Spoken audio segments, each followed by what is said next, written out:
Hello, welcome back everybody to the cooking show. Welcome back to the cooking stream. I hope you're all having a beautiful Wednesday. If you're currently watching this live, it is Wednesday, July 24th, 5 p.m. EDT, and it is lovely to see all of my sous chefs in the chat. Hello to Shai Chica, hello to Eliam, hello to Dosky, hello to Moonhun, hello to Tulina. It is lovely to see all of you. Hello to Trash Can Cat Mom, welcome on in as well. And everybody else, you all got left behind in this scrolling chat, so I'm gonna have to leave you behind for a little bit. Eskia, there you go, welcome on in. It is good to have all of you. So, howdy. Welcome to the cooking show. Welcome to the cooking stream. It's a Wednesday. We're going to be doing something a little bit new. I'm a little bit new to working with plantains. I'm a little bit new to stewing plantains. And so I wanted to do a plantain stew today. I wanted to do a plantain stew. I had leftover seafood in my fridge. I had some leftover shrimp and I had some leftover sausage. So I wanted to make something that was, it started off as being inspired by like a gumbo, but I feel like oftentimes you do really see that mixture between shrimp and sausage, especially in a lot of stews. So it's gonna have plantains, it's gonna have shrimp, it's gonna have some sausage, and it's going to be a really delicious stew overall.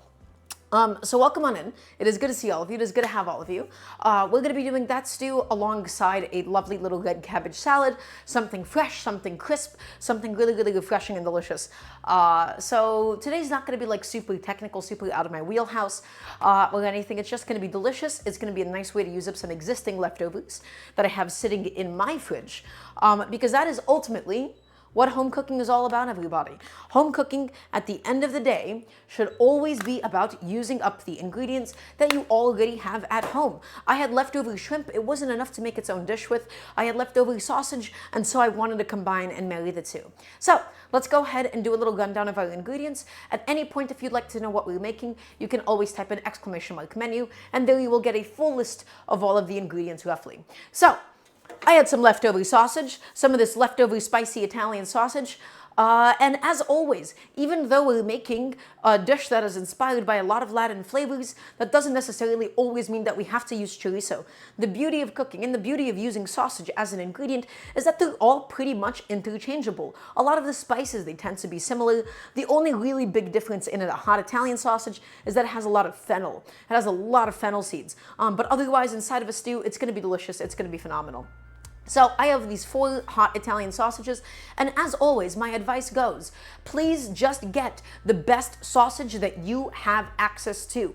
If it's chorizo, if it's andouille, if it's Italian sausage, try to find your local meat market, try to find your local Latin grocery store, just something somewhere where it's not necessarily just always vacuum-packed, pre-cooked sausages from Stop and Shop.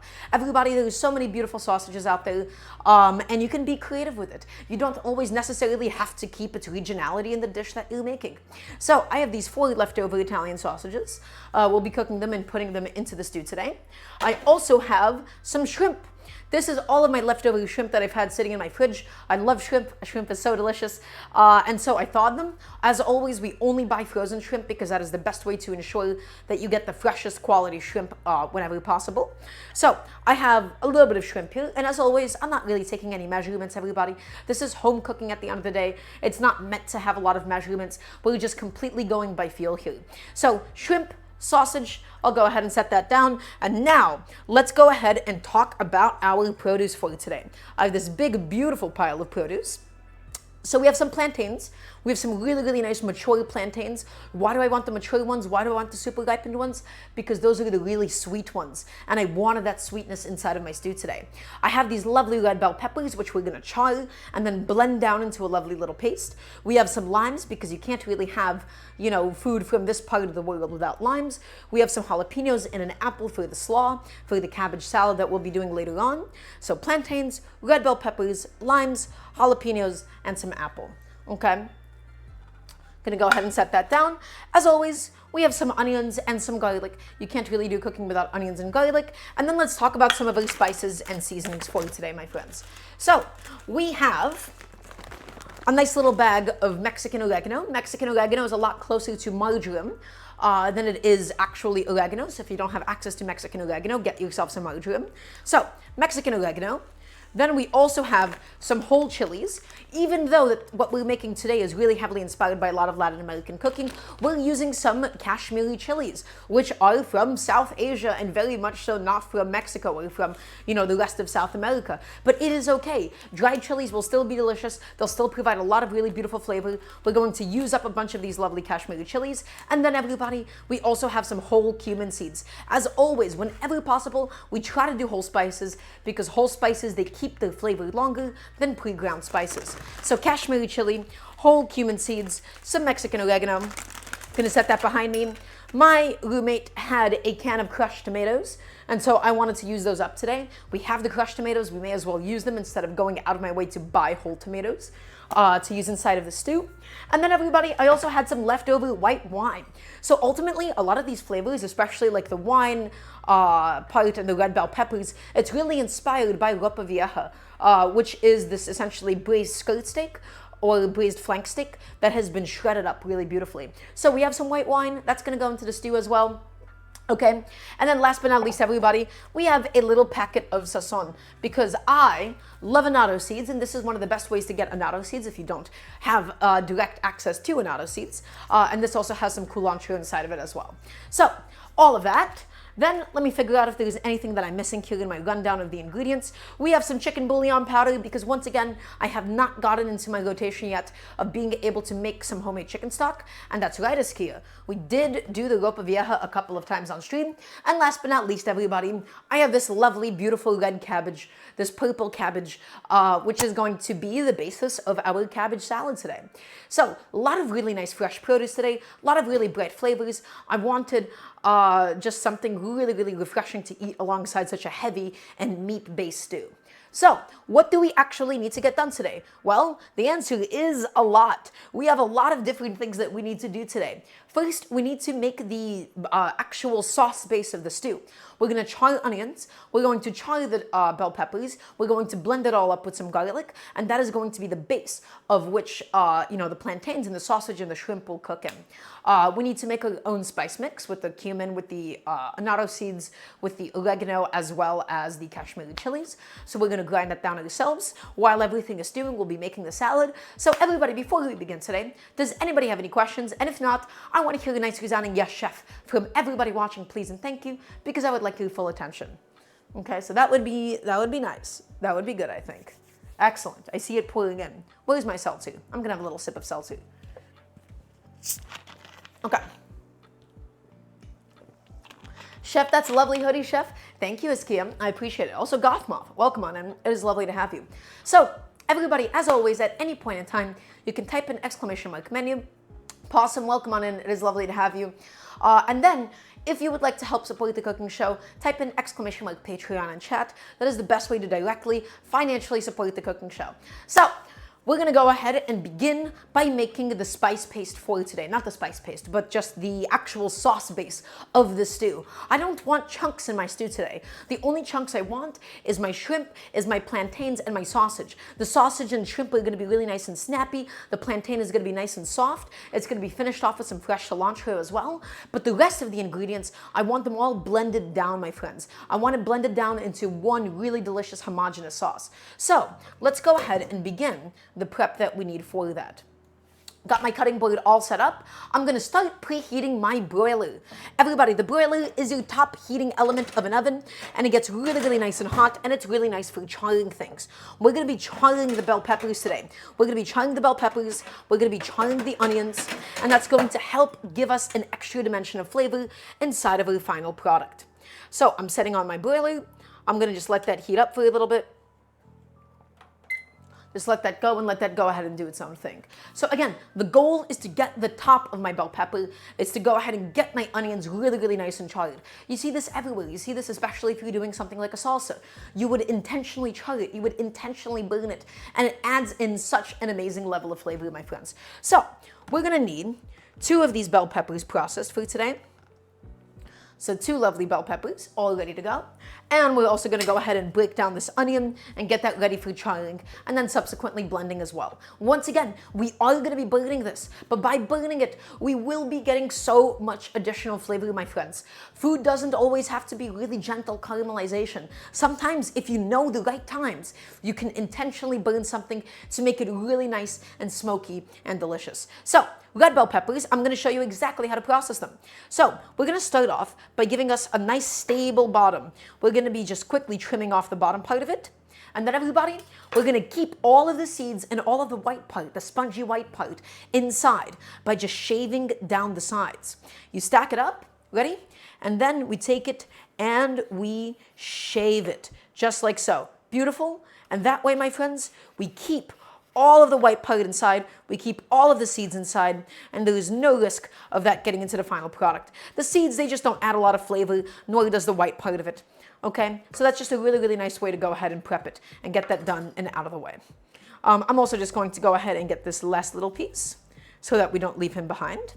Excellent. And then we can just go ahead and discard the stems and seeds. Really, really nice and simple. Let's go ahead and continue to plank up my bell pepper. So once again, gently shaving off the bottom, just like so, and going ahead and just shaving it down, my friends. Going ahead and shaving it down. Going ahead and shaving it down. Going ahead, and last but not least, shaving it all the way down. And then we have obtained all of the bell pepper planks. Really, really nice, really simple.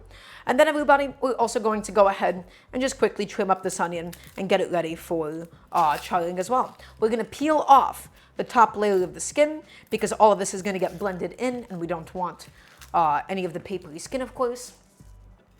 Going ahead, just trimming off the butt of the onion. And then we just have to chunk it up like this, and then we will naturally scatter it across our sheet tray. So that's it. Really, really simple. Onions, bell pepper. I'm going to go ahead and get a sheet tray ready. I'm going to use the one that is currently holding the sausage. So let's just go ahead and get that ready. Throw that into the broiler. We're going to get it nice and charred. We're going to get it really nice and smoky, my friends. Okay? So, going to need a second to get that ready for us. So please excuse me. And as always, if anybody has any questions about why we're doing something, about how to do something, if it doesn't have to always be about the dish that we're making today.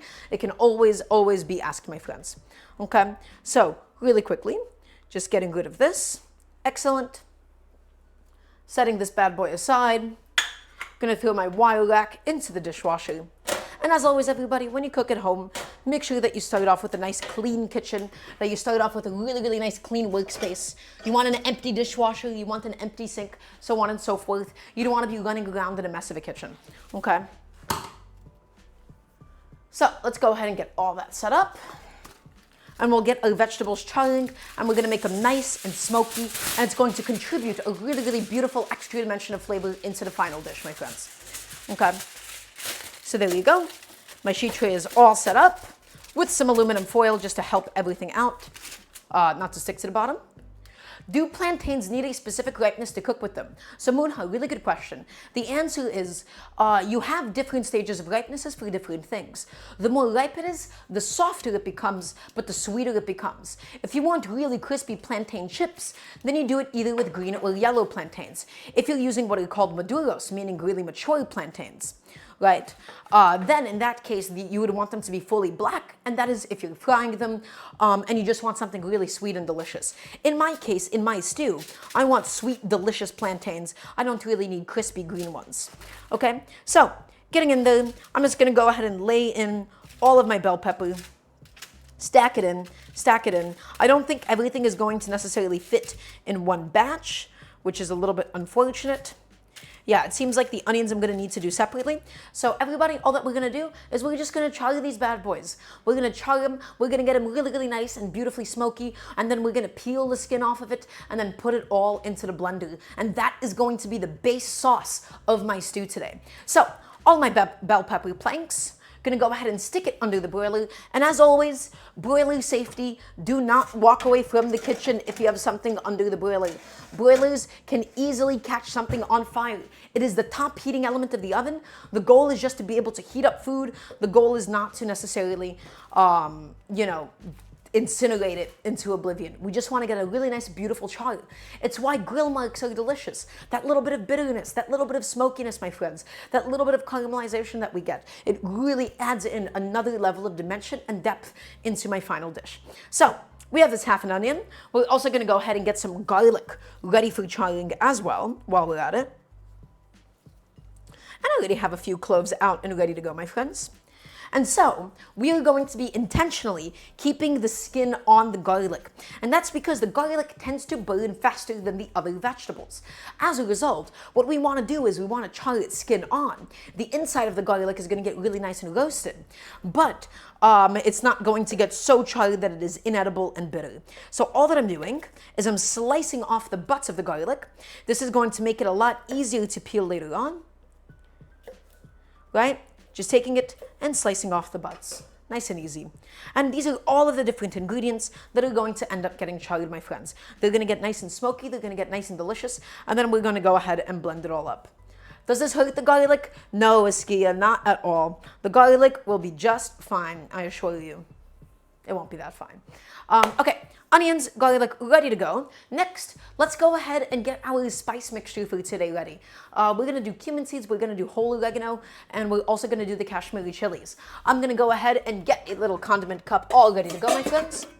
The bell peppers are currently charring, they're getting nice and smoky, and as always, I try to encourage people to use whole spices whenever you can. The longer that's, so in cooking, there is a concept known as destructive and non-destructive prep. Essentially, the more that you process something, the more that you chop it, the more that you grind it, the sooner it spoils. Spices can spoil.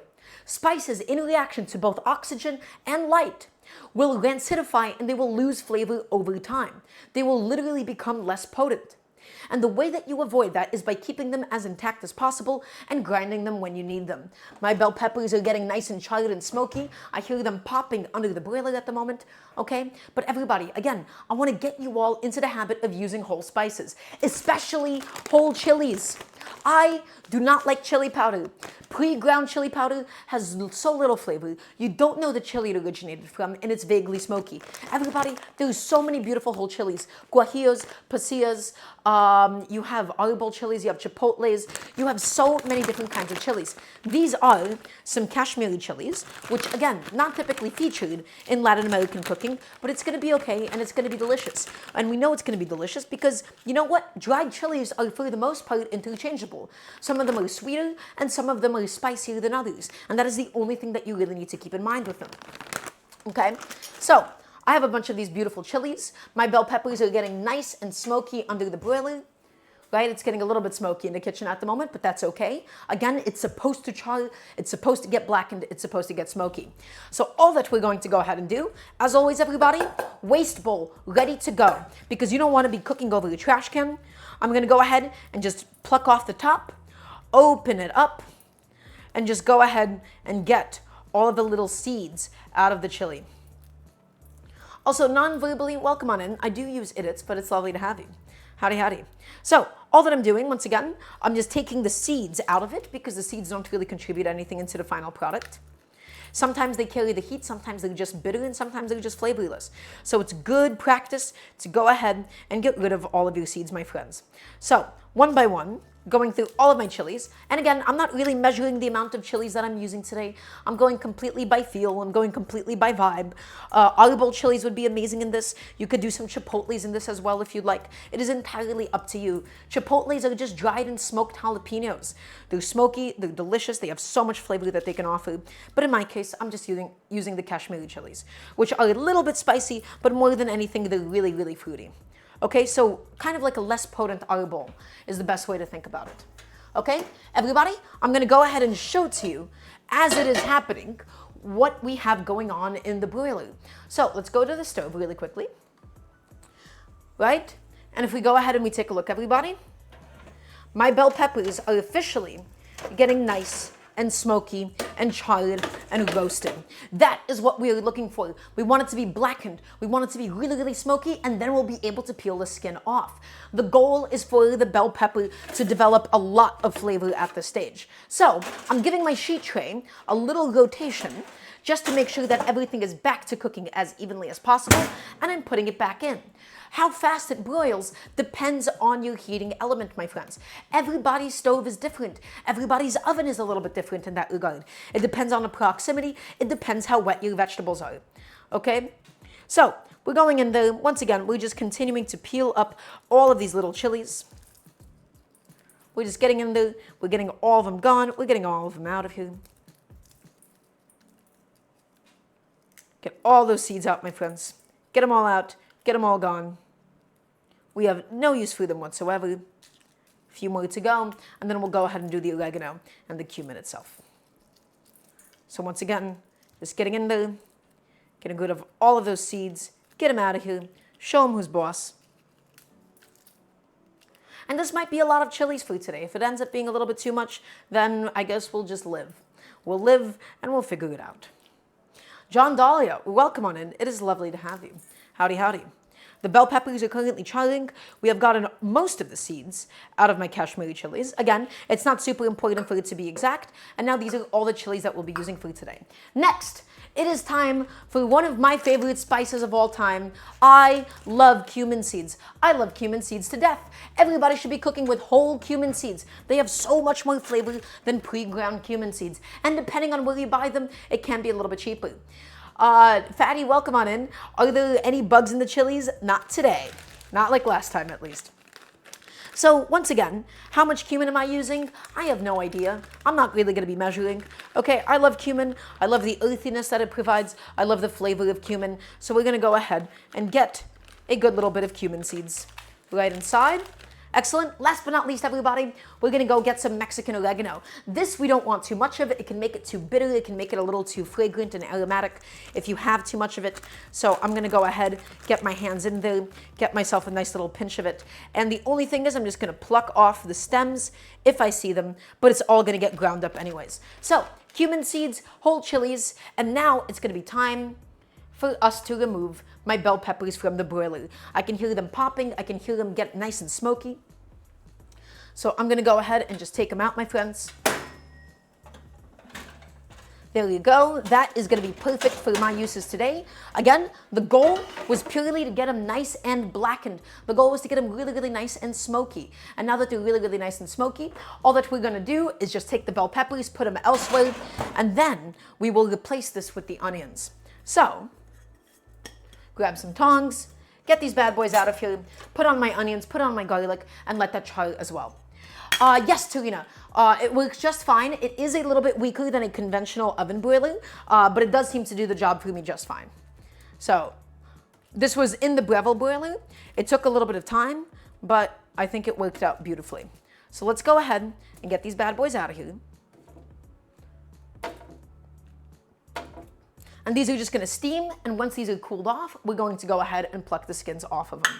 Next, let's go get my batch of onions inside, and we're going to do the same exact thing with the onions, my friends. We're going to burn them. We're going to intentionally char them.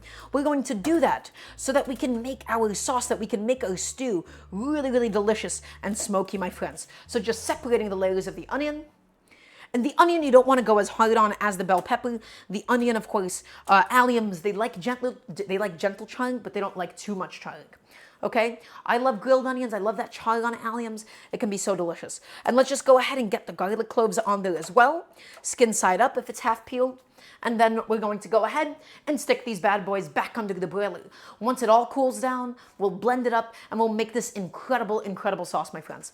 So, get this bad boy back under the broiler. Excellent. And now we can go ahead and proceed with everything else that we need to do today. Okay, so these are my spices. Again, Mexican oregano, cumin, and Kashmiri chilies. That is going to be all that we need. I'm going to go ahead and put my spices away because everybody remember, when you cook at home, you absolutely must clean as you go. Sunny Peach Crush, welcome on in. It is really lovely to have you. So I'm going to go ahead and put my spices away just so that they're out of sight and out of mind and they take up less countertop space. Everybody, when you're done with an ingredient, put the rest of it away. Do not just leave it to overcrowd your kitchen. Don't leave it to just overcrowd your space. Just get rid of it. Get rid of it. Put it somewhere else. Be done with it. And you will absolutely thank yourself later on. So getting my cumin, getting my oregano, getting my chilies out of here. We have no use for them at the moment. Okay, and then the only thing really left to do for these spices, my friends, is going to be to grind them up. I have my spice grinder all set. I have my spice grinder all ready to go for us today. So I'm gonna go ahead and just grind this bad boy up.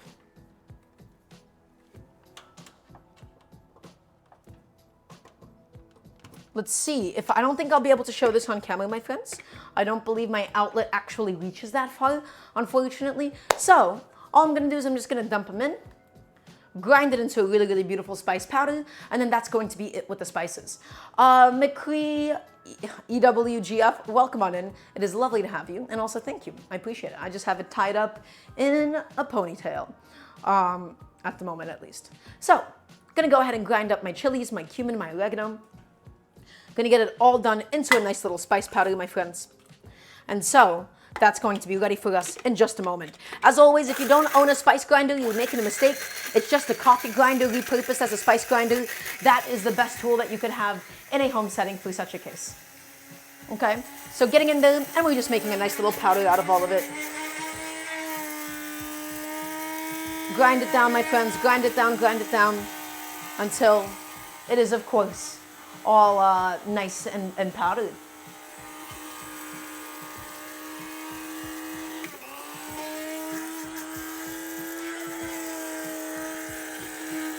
So please forgive me as I am off camera in the moment doing the step, as I'm off camera doing this job. It'll be just a moment. Check on my onions. My onions are looking good, excellent, and almost done. I still have a couple of little pieces that I want to go ahead and get rid of properly, my friends. So hi, howdy. One day we will have better camera angles to be able to accommodate all the different shots I want to be able to show off. But that day is not today, not yet. How's the stream going so far? Well, we basically just started. We're charring up the vegetables. We're gonna make this really, really delicious paste. We're gonna make this really delicious sauce for the stew itself. We're working on a spice mixture. And that having been said, everybody, I do believe that we are finished grinding it all down. So I'm gonna go ahead and show you the end result. Get my little cup ready, my little bowl. Okay, and there she is, my pride and joy. This, my friends, is all of the Kashmiri chilies. This is all of my Mexican oregano, and these are all of my cumin seeds. It smells warm, it smells delicious, it smells spicy, and this is what is ultimately going to be the flavor of our stew today. Just tap, tap, tap, tap, tap. That is all done for my purposes today, my friends. And I'll go ahead and get this little guy all put away. So, that's one component already all done and ready to go. In the meantime, let's go ahead and take a look at the onions. Let's go look at what's happening with the onions. So this is cooking. I'm gonna go ahead and just really, really quickly pull this bad boy out, and we can evaluate what's going on. Really, honestly, nothing yet. The onions haven't gotten any color on them, so we can just, excuse me, I'm about to sneeze. We can just shove them back inside and let them keep going. So, boil, thank you. The chilies are in the air at the moment, and so they're hitting my nose. I'm gonna go ahead and take a second to get a couple of things off of my cutting board. This is all of the spices that we need for today. A nice ground form. Okay, lovely. We're gonna continue on with all of our different prep that we need to get done for today in just a second. I'm just gonna go ahead and put away a few dishes while I have a moment of time. And actually, everybody, really quickly, no, we'll do this one later. We don't need to add this one right now. Okay. So once again, if anybody has any questions, this would be a really, really good time to ask me. I'm just gonna go ahead and get a few things off of my cutting board. As always, using a bench scraper just to clean up my station. Okay, and now this begs the question, what else do we need to go ahead and get done for today? Well, for the stew itself, we need to peel the shrimp. We're gonna be cooking the sausages separately inside of the oven. Chef, when do we put oil on what we broil? The answer, Tarina, is depending on whether or not you want a crust versus you want charring. If you want charring, you don't really ever want oil because your goal is not to burn the oil, but to just burn the food. Oil helps to make sure that the heat conducts evenly. So if you're doing something like a steak, then you would put a little bit of fat on top, and that helps it to evenly broil. Ever play Tekken 8? Yeah, in Tekken 8, they don't have Chloe yet. So when they add Lucky Chloe, I'll be able to pick up Tekken again, but I played a little bit of Panda. Chef, on something completely unrelated to today's dish, how do you like to make your broccoli? Do you have any recommendations? I usually really like pureed broccoli and like a broccoli soup because it's a really nice way to use up stems. Oftentimes I don't really like biting into the texture of broccoli stems, so I always make broccoli soup. I would like to be able to figure out what I can do else with broccoli because honestly, with a lot of vegetables, I find them to be a little bit boring, and I find them to be a little bit difficult to work with on occasion.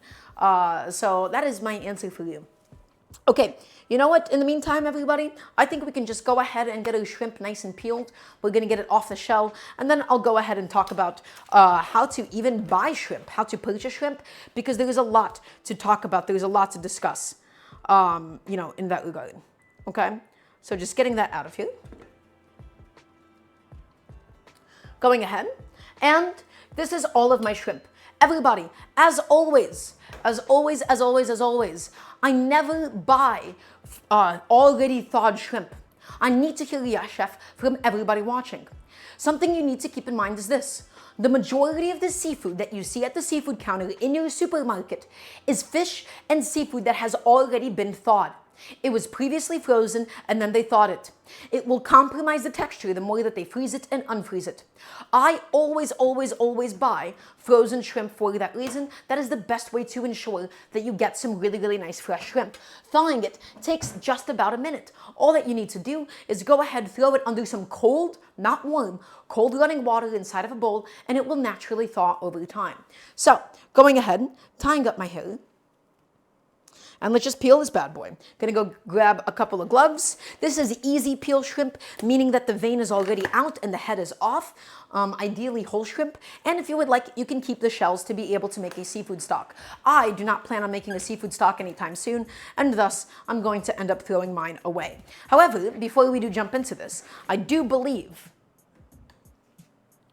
that my onions and my garlic should be fully done charring at this stage. So we'll go ahead, we'll get in there, we'll take a little look-skis. And I think that is just the right amount of char that I want for my onions. We don't really want to go that much further than this, my friends, because if we go further than this, what's going to end up happening is the onions are just going to end up turning really bitter.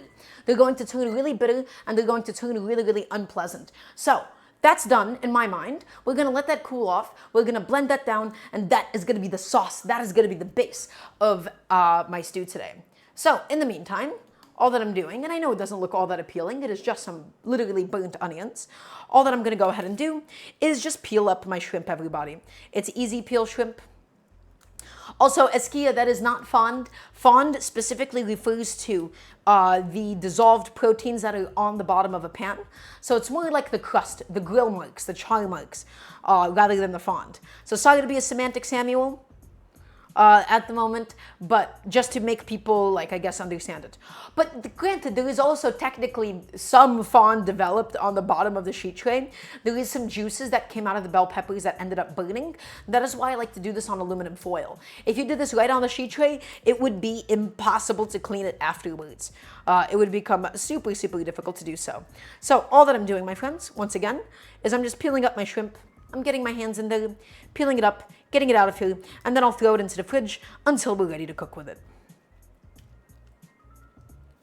That's okay, non-verbally. You're totally okay. You didn't know. So going ahead and plucking the shells. And plucking the shells off. And again, I just wanted an excuse to be able to use up my leftover shrimp. I didn't have enough that I could make its own dish with them. I gotta wipe off that countertop for sure now, which kind of sucks. Did not really mean to splash. And these are just gonna get very, very gently, very easily stewed up. Okay, nothing crazy, nothing difficult, nothing technical, right? Just a really, really basic shrimp stew. Ooh, that shell is so flimsy today. That guy is flaccid. Hi, J-Red, welcome on in, and Pseudo Natural. It is lovely to have both of you. Howdy, howdy. So, shrimp should now be mostly peeled. Got a few more little guys to go.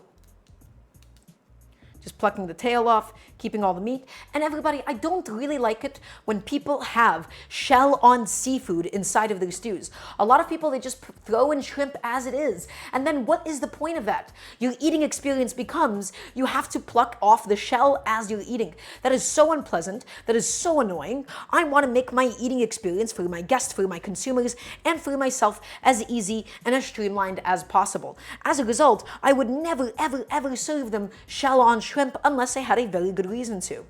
Okay? I want to make a stew that is easy for people to eat. I want to make a stew that is simple and enjoyable and accessible.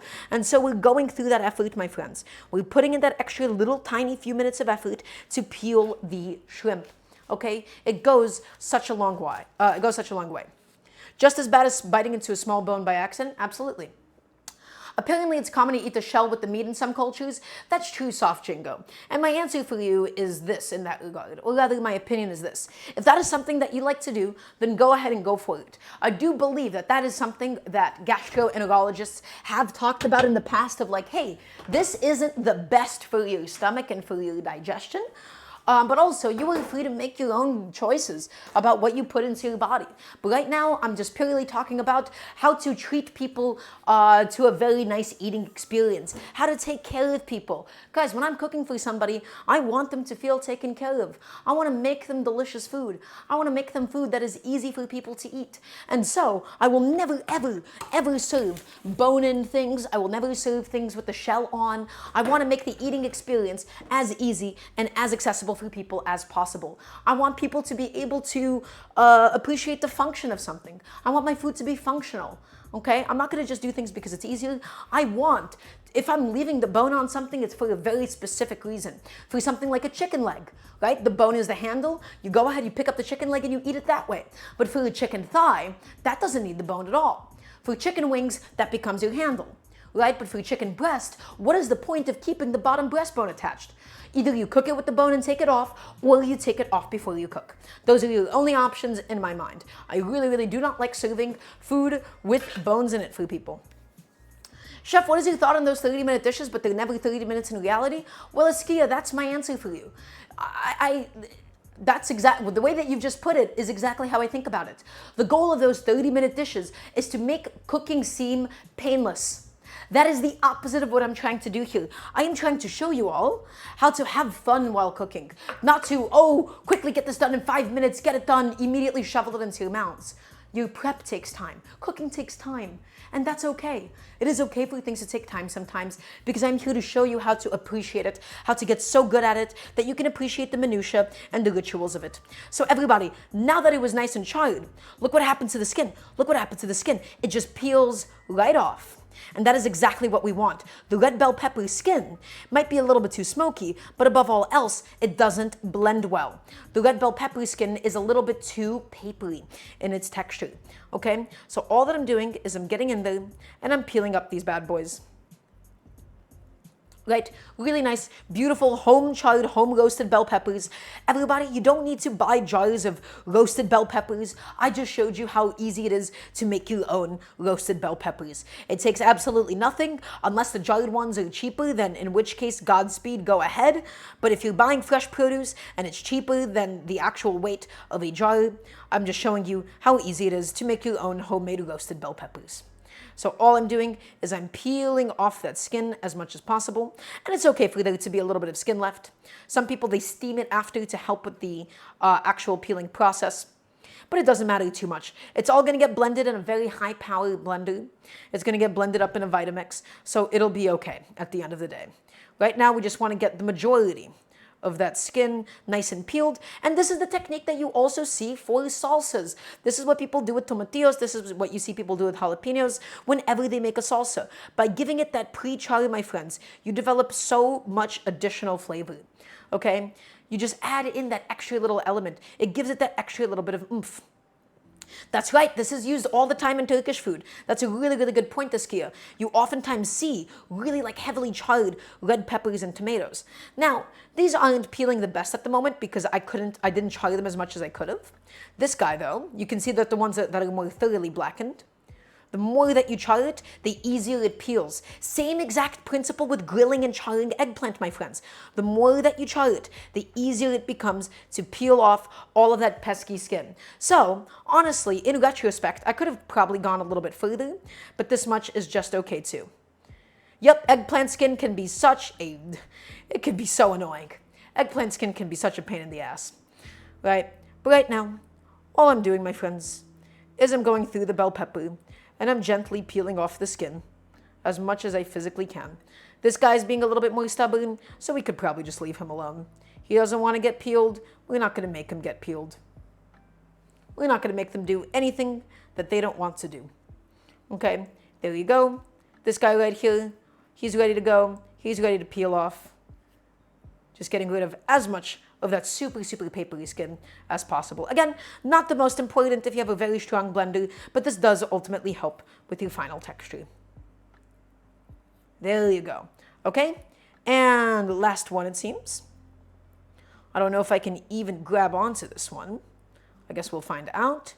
My fingers are going to be stained a little bit red, and that's okay.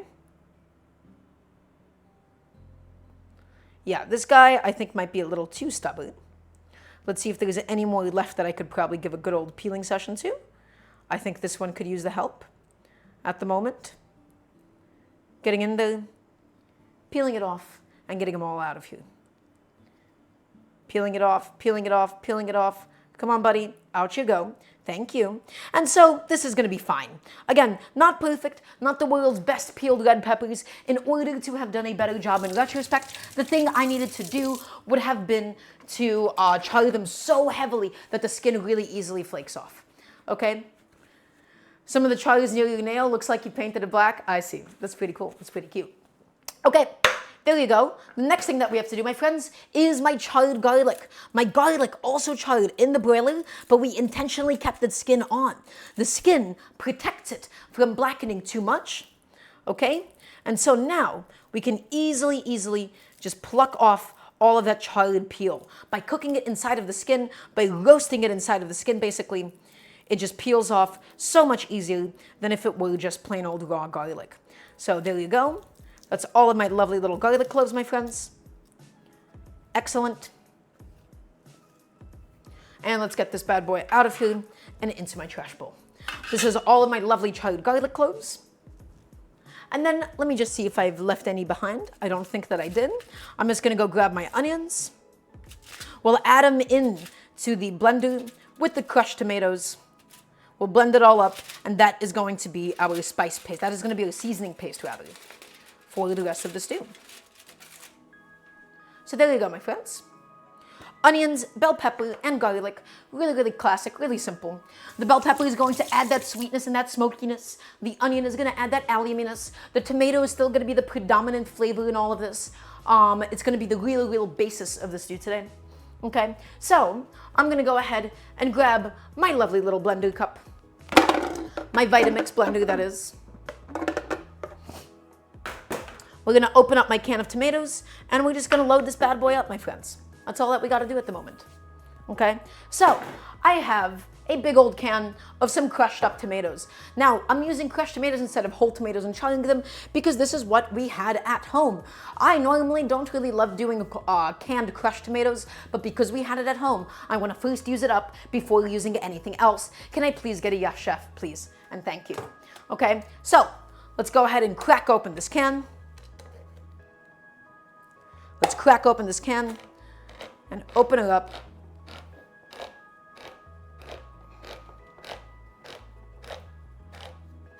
And there you go. I unfortunately snapped it there. Wait, what the heck just happened? Yeah, I'm gonna have to go ahead and fish that out now.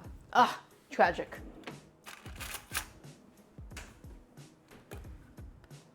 Come on, buddy.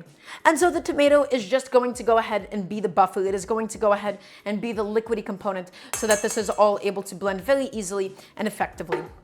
Okay, so going ahead and just dumping it all in there, getting it all inside with a little bit of water as well, just to be able to thin it out and to clean up the can. This is the thing that all Italians talk about. You have to clean the can with water. Well, it is more efficient, and we're still going to need water inside of the final product today anyways. We need some of that additional liquid so that everything is able to braise up nicely and so that everything is able to blend up nicely as well. So liquid component on the bottom for my blender. Excellent. Getting rid of my can. And now let's go ahead and very, very gently add in my onions and my bell pepper and my garlic. And this is going to be the basis of my stew today. Does anybody have any questions for me before we get to the blending stage? It's going to get loud, it's going to get a little bit noisy, but we're going to go ahead and puree this so that it is nice and homogeneous and smooth.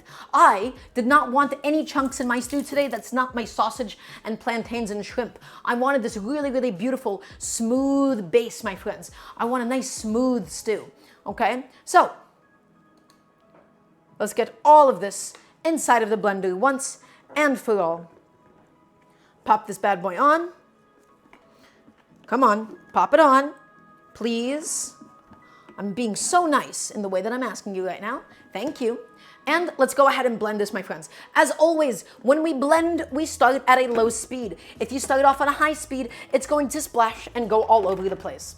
Okay, so we start off on a nice low speed, all the way on the bottom. Annie, welcome on in. It is lovely to have you. And I'm just blending. We're just blending now, my friends. We're gonna blend it until it's all nice and smooth and pureed. If you're using something like a NutriBullet, if you're using something like a closed blender system with no open air vent, you have to let everything cool down. Because if you don't cool it down, it'll build up so much pressure that it basically explodes. All right? Getting it all in there, my friends. Getting it blended up. Getting it all blended up.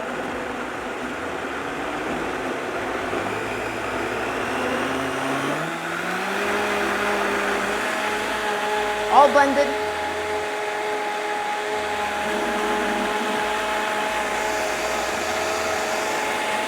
We want it nice, we want it smooth, we want it pureed, we want it really, really nice and homogeneous, my friends. So just getting it done, getting it out of the way.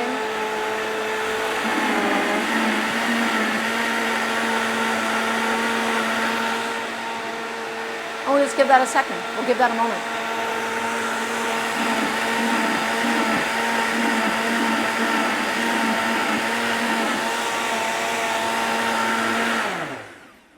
Okay.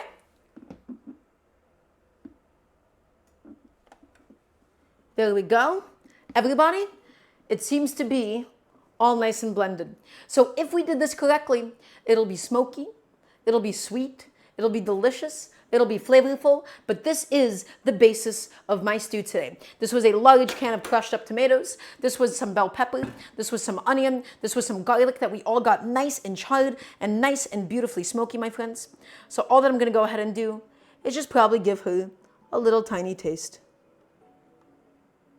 Just give it a little taste, see how it came out, see how it went. Okay, I taste the bell pepper, I taste the garlic, I taste the onions. That is so important because I did not want this to only taste like tomatoes. Okay? Ooh, that is actually quite lovely. I'm really getting the alliums. Not as much of the red bell pepper as I would have liked, honestly. I could have done the third bell pepper, but the bell pepper, I wanted it to go into the final slaw, into the final cabbage salad, that is. So, there you go, my friends. That's the base. So this is going to give us something really, really smooth. It's going to be really, really delicious. And this is what the sausage and the shrimp and the plantains are going to cook in. Does anybody have any questions before we go on to some of our next steps today? I'll go ahead and set this bad boy behind me. Have a little sip of seltzer. Also, quote unquoted, welcome on in. It is lovely to have you. Nice shirt. I appreciate it. It is lovely to have you. So we have a spice mixture done. We have the base of it blended. All of that is looking excellent. All that is looking fantastic. The only thing that we really need to do is to cook that down, add in some wine, and let it all get to a really, really nice consistency. Then we'll add in the sausage. We'll add in the shrimp, and it's all going to be really nice and delicious, my friends. So Before we begin all of that, we are going to go ahead and throw everything that we can and we do not need into the dishwasher. Throw away old aluminum foil, get it all out of sight, my friends, and get it all out of mind. Remember that when you cook at home, you absolutely must clean as you go. It is not an option, it is not a choice. You have to clean as you go. You want it to all be nice and organized at the end of the day. Okay? And so, now actually begins another question. And for the first time, I'm going to be admitting that I don't know something. I'm going to be admitting that I think I need a little bit of help with something. So, here's the thing. I, Daramgar, that's me, I'm new to cooking with plantains. Okay? I'm new to cooking with plantains. I do not know if I need to always necessarily fry them before stewing them. And this is not something that I've actually seen explained. Particularly. I just see a lot of people go in the recipes for their different plantain stews that they always fry their plantains. I tried my best to research, parentheses, 15 minutes of Googling. I tried my best to find out if anybody could give a good explanation as to why you would fry your plantains before stewing them, before braising them.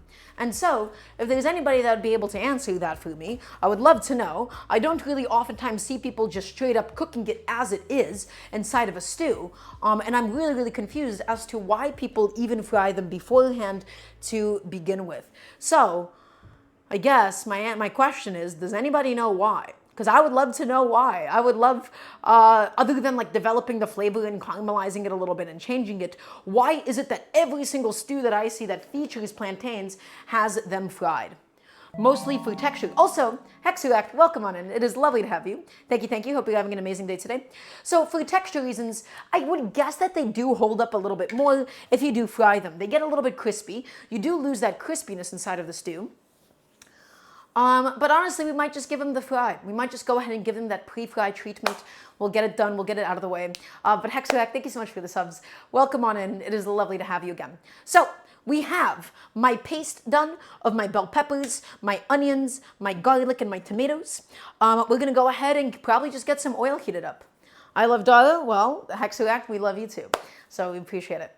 We're going to go ahead and get some plantains frying in that case. I would like to do this all within my Dutch oven. I would like to do this all within my final stew pot so that I am minimizing as many dishes as possible today. So let's see how that goes. So all that I'm going to go ahead and do, my friends, is get ready my Dutch oven. We're going to heat up a good amount of canola oil inside of it, enough for the plantains to shallow fry, and then we will begin doing the rest of the stew inside of the pot as well. So let's go ahead and get to the stove. There's my stove. And we're going to fill this up with some oil. We're not going to, of course, do anything like a deep fry. We just need enough that the plantains aren't necessarily fully in contact with the bottom of the pan. Okay? Let's reserve a small thing of the plantains from the fry. Well, I don't know. I think I'm just going to fry it. I'm going to evaluate the texture. I'm going to see if there's any crunchiness or anything left. I don't think there will be because it's going to go into something wet. So we're going to do a nice volume of oil, my friends. And again, it is going to increase in volume as you add in the plantains, so not too much. And then we'll need to drain out the rest of the oil whenever we do the stew itself. We don't need to keep that much oil inside of the final product. So, as always, when you're heating up a Dutch oven, the goal is to always heat it up over medium or medium-low heat. Okay? Medium or medium-low heat, because if you go too high of a heat, you will have hot spots and you'll have cool spots. You love my shirt? Well, thank you. Femboy_Goober on Twitch. I really appreciate it. So, that's heating up. We're just going to heat that up nice and slowly. We're going to go ahead and get my plantains ready in the meantime. Okay? So everybody, as always, remember, when it comes to Dutch ovens, never, never high heat, and never, never, ever do you want to be using metal tools. So I'm just going to go ahead and adjust that angle slightly so that we all get a better view on that. And adjust my focus. There you go. And so everybody, let's go ahead and prepare our plantains for the frying session. I have here two beautiful, mature plantains, just how I like my women, really old. So, two lovely plantains. Now, what are the different stages of ripenesses and how do they change the end product? These are close to what we call maduros, my friends. Fully black, fully ripened. The further it ripens, the sweeter it becomes. And the softer and slightly mushier it becomes too. Okay, you use green plantains if you want them to be really, really crispy and they have a slight vegetalness to them.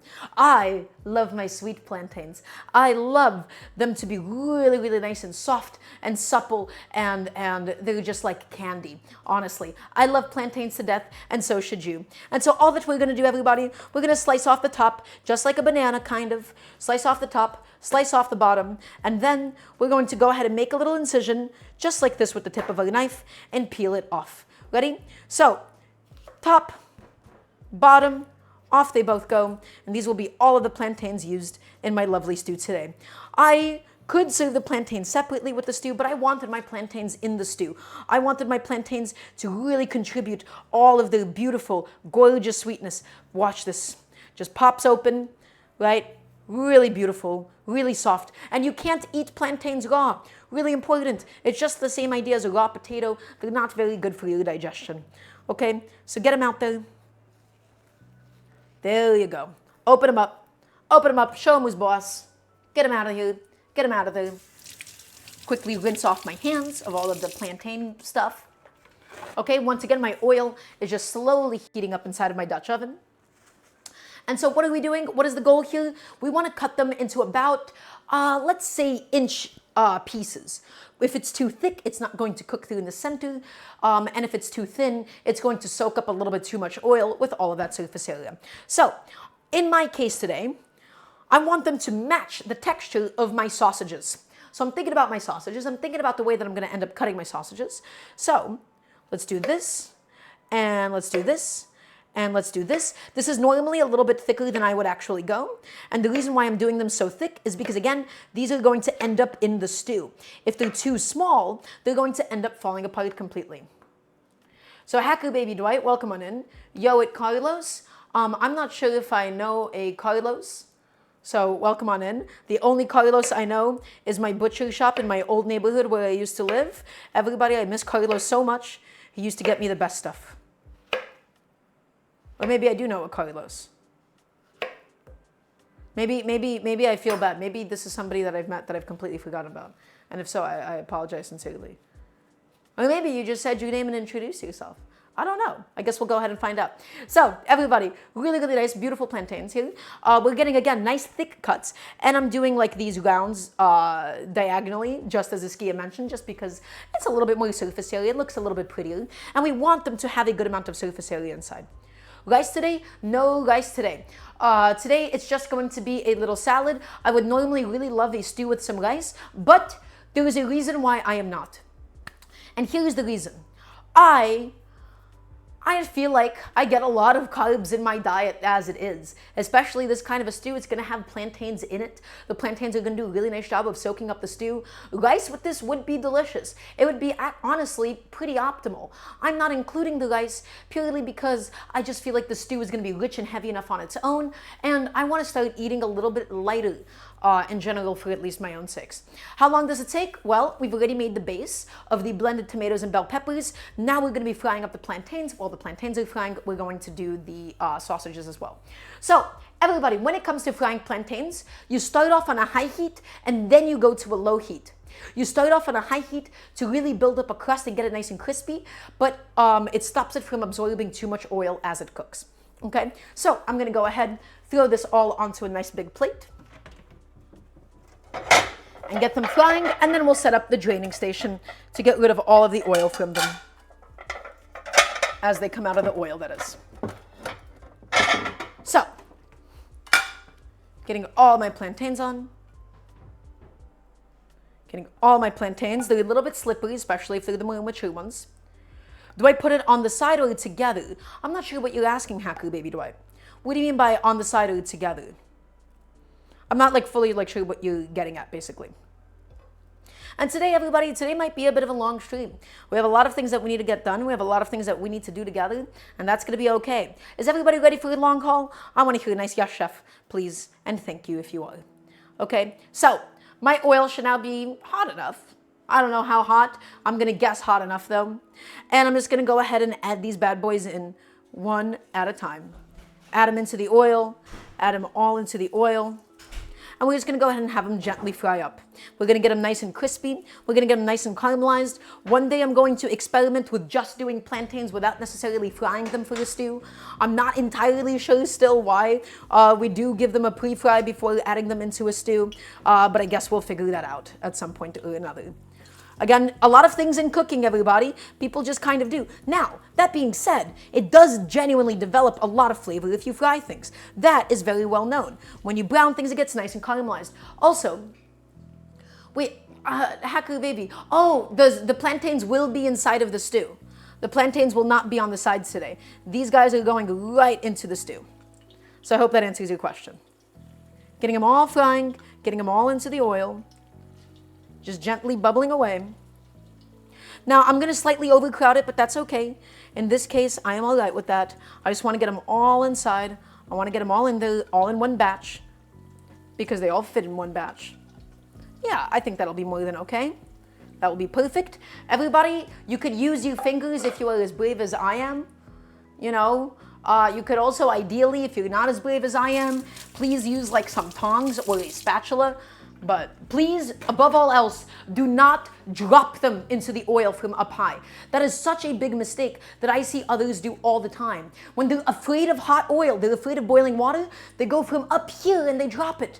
It does the exact opposite. It'll splash up. Guys, get comfortable with the oil. Well, maybe don't stick your entire hand in there, but you gotta get close to it. Get close to it and it won't bite back at you. That I can promise you for certain.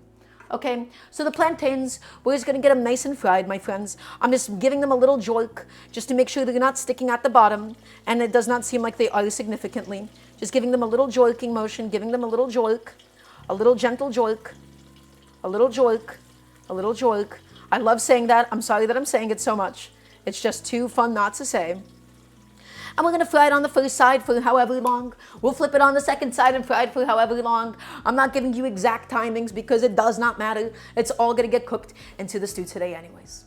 Okay, so the only other thing that we have to go ahead and get set up, everybody, I'm going to get a plate and I'm going to go ahead and put a wire rack above it. So I wanted to fry them in my Dutch oven today, even if it's a little bit more inconvenient, in an effort to use as few dishes as possible. When I cook personally, from like all of my different habits of wanting to make something as good as possible, I use a ridiculous amount of dishes. So I'm going to try to be better, everybody. I'm going to try to be different. I'm going to go ahead and just get this plate. I'm going to repurpose it. I'm going to repurpose as many plates. I'm going to use the same pot to go ahead and make the stew in instead of using a separate pan. So going ahead and just quickly, let's check on the bottom. We want them to get nice and brown, my friends. We want them to get nice and crispy on one side, and then we'll flip them over. I love plantains. They're like candy. They're so delicious, and also they absorb a lot less oil than people think they do. People think that, oh, plantains, they're so greasy, they're so porous, they absorb so much fat. Honestly, in my experience, not at all. I want to get better into the habit of cooking with plantains. I want to do a stew with my plantains today, and so I want to go ahead and make them really, really nice and special. I want to make them really, really nice and yummy, okay? So in the meantime, while my plantains are still frying on the first side, I'm going to go ahead and clean off a little bit of equipment. I have my tool that I use for my KitchenAid. I'm just going to rinse that off, throw a little bit of soap on it, and get that out of here. Everybody, I need to hear yes, chef. The best time to clean is yesterday. Clean as you go. Whenever you have something going that you can just let go for a little bit, go clean now. Don't leave a massive pile of dishes for yourself at the end of the day. You're going to hate cooking. I am not here to show you the fastest way that you can cook at home. I am here to show you how to love cooking at home. I'm here to show you how magical cooking at home can be. Okay? How exciting it can be. How it's not a chore. How to appreciate the ritual of it. Never cook when you're hungry. You will start rushing in everything that you do. I want to get you all invested into this. It's okay to take your time when you cook. It's okay to give it love. It's okay to give it energy, and it's okay to give it attention. That is okay. Not everything in life has to be a chore, my friends. This is not just a practical home cooking show. I'm here to show you how to love cooking at home. I'm here to show you how to make it so fun and exciting and rewarding. All right, so my lovely little plantains, they are fried up on just one side. Again, they don't need the world's best crust on them. Although, they could probably go a little bit longer on that first side still, now that I'm looking at them. Yeah, a little bit longer, won't give them any harm. Won't do any harm for us today. But yeah, everybody, ultimately my goal, I just want to make you all love cooking at home. right? I think cooking is art. Well, yes, it is an art. But everybody, I have a thought here that I really want to express. And this is a thought that not a lot of people give to cooking. And they give to music, which they think is, oh, art is purely creative expression, which is not true. Art isn't you get to do whatever you want. Art is you learn a fundamental theory, you learn a base theory for something, you understand, and you ask yourself, why does this work? How do I do this thing? How do I excel at this thing? And then, once you have the fundamental theory, creativity becomes, how do you deviate from existing theory, and how do you make it your own? So in that way, cooking can be art. But cooking, all forms of art start as a form of industry. They all start as a form of craft. For example, chairs. Let's take something as basic as making chairs into the equation. People needed a place to sit, so people made chairs. And then, as time developed, people thought, hey, we have this thing that fulfills a practical function. How do we make it even better? Food. People originally cooked to make food edible. And then people thought about how can we actually now make this an experience as enjoyable as possible instead of just purely edible. So, all creativity, my friends, starts with function. And I'm here to teach you function and show you my own personal creative process. Some of the plantains got a little bit more brown than others. That's okay. Some of them stuck a little bit more. That's okay. It's all going into a stew, my friends. And for a stew, that is more than acceptable. I could have probably heated up my oil a little bit slower. That's all right. Getting this other plantain involved. My heat is a little bit too high at this stage. Come on, buddy. Again, they're going to get nice and caramelized. They're going to get really, really nice and delicious. They're frying up beautifully. And they don't need to be 100% fully cooked. Because remember, these will still be going into the stew itself at the end of it all. Okay? So we just want to get them nice and soft. We just want to get them a little bit of flavor developed on these bad boys. And then they will be perfect. These are also maduros. These are the really, really ripe ones. These are the really, really soft ones. Okay? So as a result, they do tend to absorb a little bit more oil than usual, but I want that soft, sweet plantain inside of my final product, my friends. That's what I'm looking for. That's what I want inside of my final dish. If you want green plantains, if you want them to have a little bit more texture, you're free to do so.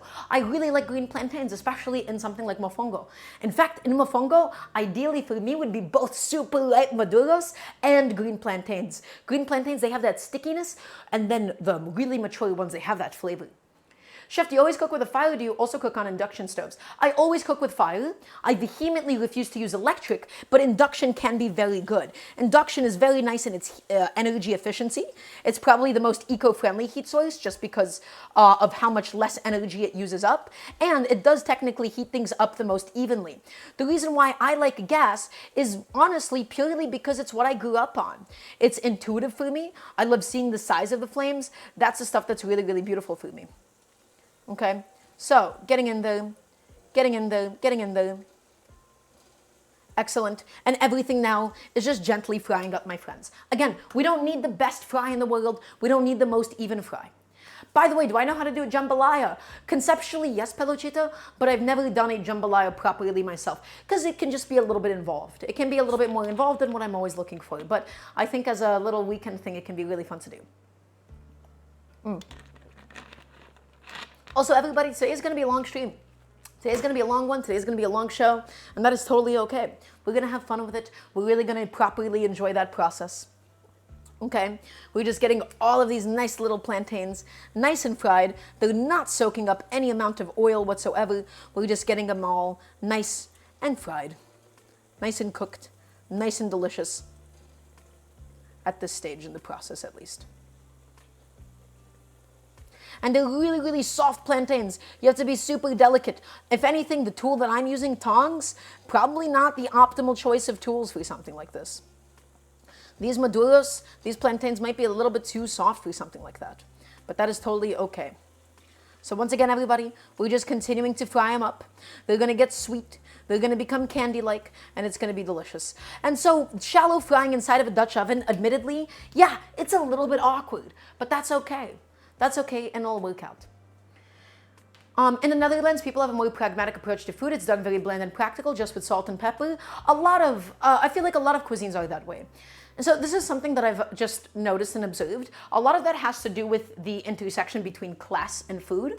as well as money availability. So oftentimes you see simpler cuisines develop in one of two ways. First of all, in very impoverished societies. Societies that, for one reason or another, are really, really struggling, being either for like climate reasons or ecological reasons or whichever, they tend to have less of a developed cuisine per se. It's a lot of cooked ingredients that are served very simply, and it's all about eating those, sometimes with a staple. And the other kind of really, really simple food that you see is typically in very cold countries. Very, very cold places, historically, or just European places for some reason. Even if they have like the money and the availability, there's like a lot of different historical reasons for it, for why they might have developed a, you know, quote unquote, blander or more simpler cuisine. So it's very, very interesting. A lot of it is just traditions that have been lost. A lot of it is also royal customs that have been passed down, right? A lot of ebbs and flows, a lot of things that are like considered, oh, it's not delicate enough if you do it like this, and all that nonsense.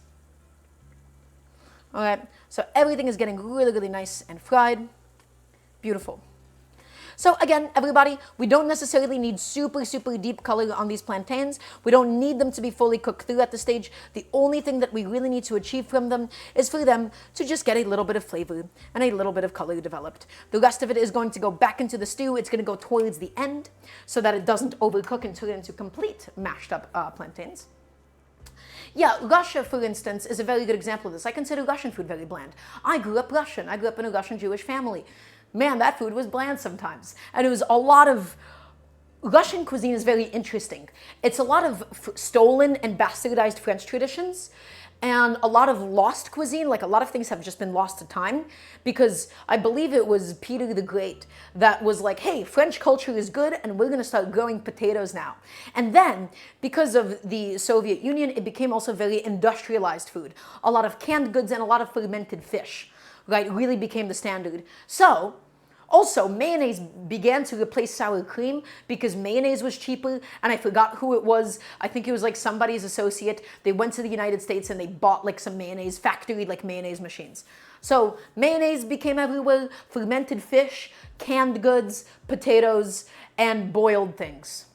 That's what I grew up on as well. Even now when Russia has, you know, a little bit more money, or a lot of, some people in Russia got very rich after the collapse of the Soviet Union, they still eat like that, which is crazy. But there's a couple of like fine dining efforts to really return to what is Russian produce. Okay, everybody, I'm gonna make the decision right now that these plantains are fried enough. Normally, for my taste, for maduros, I want them to be really deeply caramelized, but these guys are gonna get too soft. So all I'm doing is I'm just taking them out, I'm shutting off the heat, and I'm tapping away the oil. The oil is the slickest when it is hot. If you try to drain the oil just on the wire rack without tapping it dry, all of the oil is going to stick to the plantain and get absorbed, and your stew is going to subsequently become way too greasy and way too oily. So just going ahead and getting rid of all of that oil, just tapping them up, getting all those guys out of here, getting them out of here, out of sight and out of mind, and onto my wire rack to just let them cool off and to drip out all of the excess oil. Okay, and on the bottom, everybody, we have all of that like fond kind of developed from the plantain. Have I tried Spanish food? Peluchito? I have tried everything.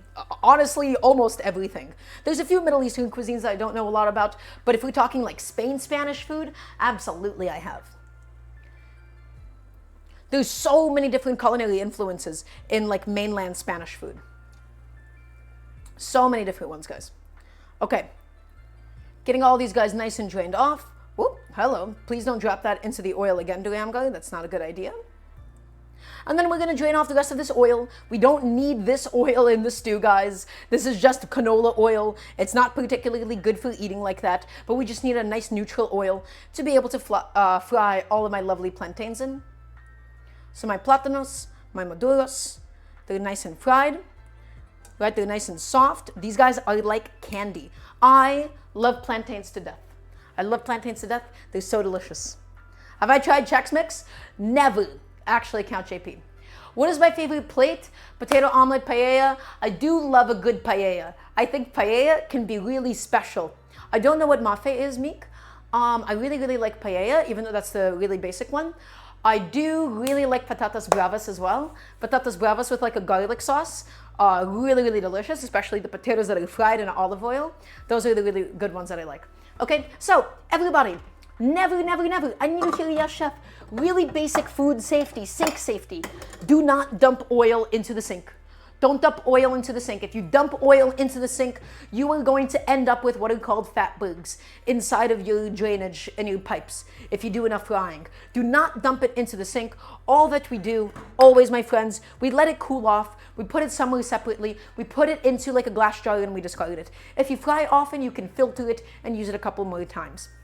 You can also dump it in your backyard as long as it's not too much of it. But people, they go kind of crazy with that. And then, they completely throw off the balance of their soil. So I'm taking my Dutch oven full of oil. I'm pouring it away from me and pour it fast. Pour it fast so it doesn't stick to the sides of it. Pour it fast so it doesn't adhere. It's fine for us to have a little bit of oil, especially because we're about to add in all of my delicious seasoning. We're going to add in now, my friends. We're going to add in all of that blended up tomato and pepper and onion and garlic. And that is going to be the basis of today's stew. And that is what's going to make it really nice and delicious. So back onto the heat, always with an enamel Dutch oven, only medium heat or so. Remember this bad boy, my friends? My tomatoes, my onions, my garlic, all of this stuff right here. We charred it. We blended it. It's really, really delicious. And we're adding it on in. We're adding it in. And we're going to just cook this beautiful stuff down. We add it all in, my friends. Well, hello. And my heat is a little bit too high. If your heat is too high, with something this viscous, it's going to end up splashing and burping all over the place. That is not what you want. We're going to go ahead and just rinse this out with some water, just to go ahead and get the last of it inside of my Dutch oven. And this, my friends, is the basis of today's stew. This is it. This is where it's at. And we're going to cook this. We're going to develop the flavor of the tomato. We're going to develop the flavor of the pepper. We're going to add in our seasoning now as well. We're going to add in the white wine. And then later on, we're going to add in my shrimp and my sausages. And this is what I wanted in my stew today, my friends. It's going to be delicious. It's going to be fantastic. So let's bring this up to a gentle simmer. Everybody, the key with this is to go low and slow. Which recipe am I cooking? Well, Peluchito, I'm going to correct your phrasing. This is not a recipe. This is all my own homemade dishes. So sometimes I do known dishes. This is just completely my own. This is my own braised stew with tomatoes and red bell peppers. I'm taking some inspiration from Ropa Vieja and other like Latin American stews here. And now we're going to add in some of our spices. So this is charred and blended red bell pepper, garlic, charred onions, a can of crushed tomatoes, all blended in, and now we're going to do some of our other stuff. First and foremost, my cumin seeds, my oregano, and my Kashmiri chilies that we ground up ourselves. We only grind our own spices here. All of that goes in. Next, we're going to add in a nice amount of some white wine as well. Again, taking some inspiration from Ropa Vieja here. So white wine goes in. And we're just gonna let all of this cook. And then we're gonna add in the sausages. And we're gonna add in the shrimp. And we're gonna add in the plantains. And it's gonna be special. And it's gonna be delicious. And it's gonna be phenomenal. So that goes in. Next, everybody. Whoa, hello. I got a packet of sazon. Sazon is one of the only spice mixes I like to keep at home. Sazon has ground up annatto seeds. You really want to make sure that you get the one with annatto. Annatto is going to add in so much flavor, but we're not adding it in immediately. We add it in towards the end so that we get to keep the flavor of the annatto seeds. Add in the sazon a little bit too early and you lose a lot of its flavor. It quite literally evaporates. Next, everybody, some chicken bouillon powder. I don't have any homemade chicken stock at the moment. That's okay. Who cares? We're going to go in with a couple of nice big spoons of the chicken bouillon powder. And that's more than okay for me. Don't sleep on powdered chicken bouillon, guys. It's okay. It's delicious. Let's not be elitist about it. All right? It is used in so many different cuisines. It is not just, oh, use this if you don't have chicken bouillon, like actual homemade chicken broth. So we've added in white wine. We've added in my spice mixture. We don't really need to add salt yet because we'll add salt closer towards the end. This is homogeneous as this is all blended up. The salt is going to really easily dissolve. If we add the salt now, we don't know how much we're going to need later on, my friends. So get it all mixed in. my white wine, my chicken bouillon, my spice mixture, and later on my annatto seeds. The goal is to cook all of this, down beautifully, is to develop the flavor. We're making our own tomato sauce basically, right? This is going to take maybe an hour or so for us to get it to the consistency that we want. We're going to develop the flavor slowly. So bring it up to a simmer, then drop the heat and slowly go, my friends. Okay? So, going ahead, getting my little coaster plate ready.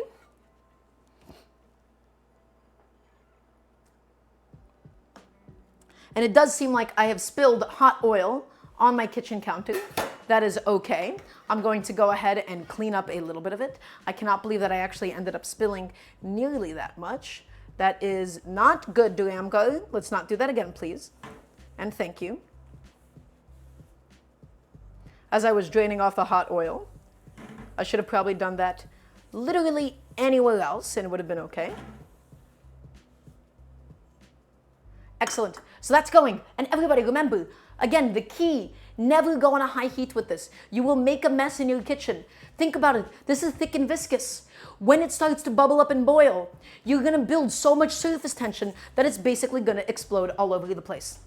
Okay, everybody, I need your full attention. I need to hear another yes, chef, please, and thank you. Remember how I talked about cleaning as you go and cleaning yesterday? There is no better example of this than the humble blender. Everybody, you let this thing dry. You leave this in your sink and you will never get that smell out of here. You will have food stuck under the blades. Clean it when it is wet. Do not clean it when it is dry. Clean it when it's wet. Rinse it out, warm water with a little bit of soap, blend it again. This applies to every single blender. Clean it when it is wet.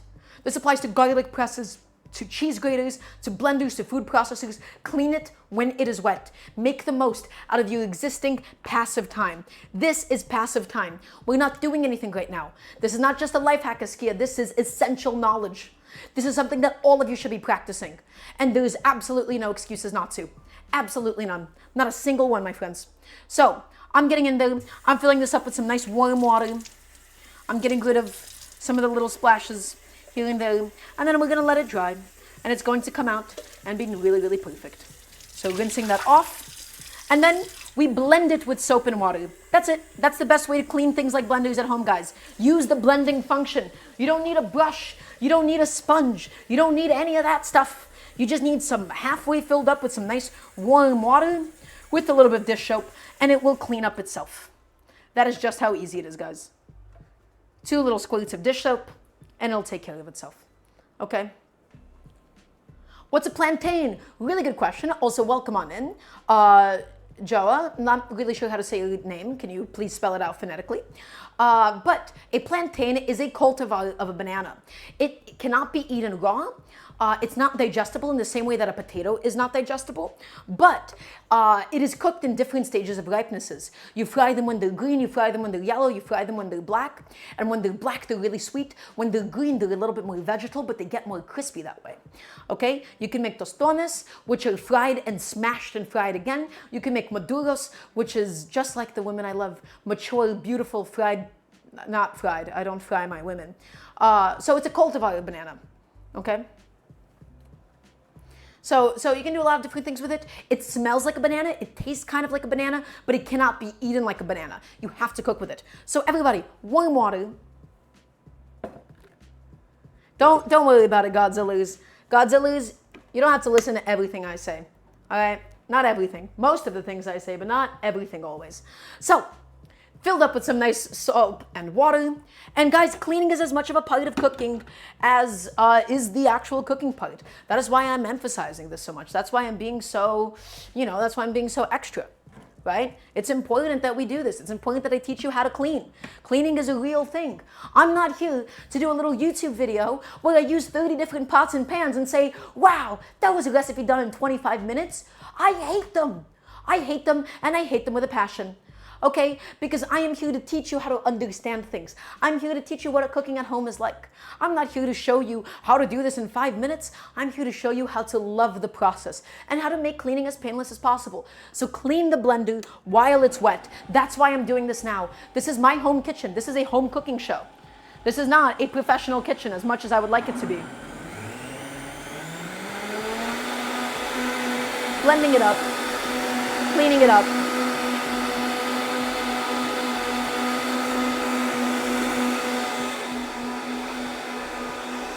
Oh, look at my stew. It's going, it's cooking away. Stir it up, guys.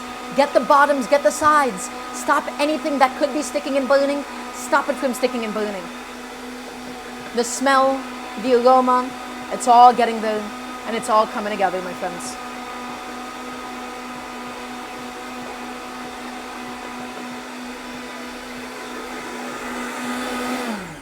And just like that, that's it. That is the majority of the cleaning that you need. You don't need a brush. You don't need a sponge into your blender. Just rinse it out. What are my favorite cooking YouTubers and streamers? So let me tell you right now, streamers, I got one on my mind. Official Omnom Nation. I believe it's how it's spelled, Omnom Nation. It's one of the two of them. They're doing something pretty unique. They have a lot of fun with it. Otherwise, on YouTube, I love Chinese Cooking Demystified and I love Internet Shaquille. Those are the channels that I consider what they're doing with integrity. They have a really, really strong mission in what they're doing. And Internet Shaquille is a lot of these things, like a lot of his cooking philosophy is how I've modeled mine in a way. Also, gotta love J. Kenji Lopez Alt. And I love Chinese Cooking Demystified because I do learn so much about really specific niche regional Chinese cooking from Chinese Cooking Demystified. It's not just, you know, the beef and broccoli that you would imagine. It is people literally explaining the history of different dishes and explaining different kinds of Chinese cooking theory. It's really, really amazing. So guys, take a look. This is all bubbling away. Remember, never boil it, only simmer it. Okay? And so I'm going to go ahead and just quickly rinse out my blender that is full of soap. Full of soap and full of water. Get them out of here, get them out of sight, and get them out of mind. Get it all done, get it all gone. Get got, idiot. But yeah, everybody, cleaning is as much of a process as everything else is in the kitchen. And that's why I'm here to teach you that too. I hate cleaning. I'm not here to show you how to make cleaning enjoyable. That is the one that I think is still always going to be a chore. I'm going to show you how to love cooking and how to make cleaning as painless as possible. So the answer is we do it now and we do it live. Right? Now is the best time to do it. So get at them, my friends. And that's how you keep your tools lasting the longest amount of time. You know, it will ruin your blades if you leave them dirty and sitting there with all of that food particle stuck on them for extended amounts of time. Your plastic will damage. Your things will stain. I am here to help you keep your kitchen equipment as long as humanly possible. I'm here to show you how to love cooking. And so hopefully, I don't know if, so I do have a question. How many people, before they really got into watching the cooking show, how many people found that, you know, through watching this, I guess I really want to know selfishly, how many people have enjoyed cooking more because of this? That's what I would like to know, I guess.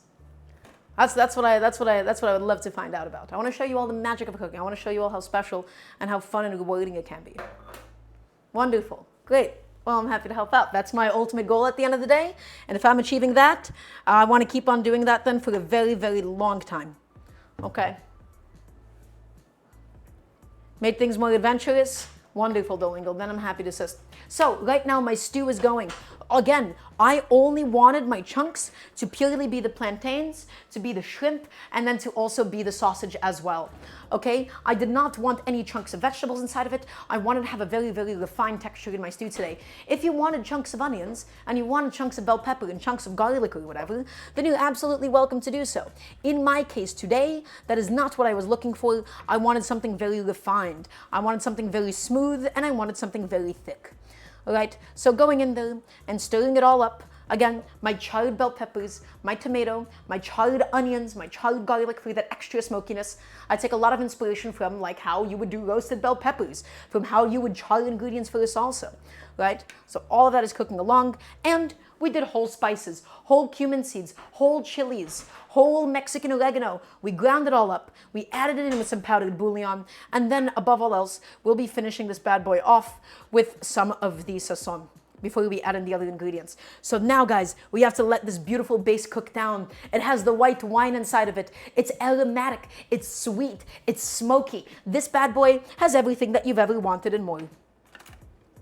Okay, so I'm gonna go ahead and give this bad boy a little taste. Ooh. Holy shit. Oh my God. One more time, please.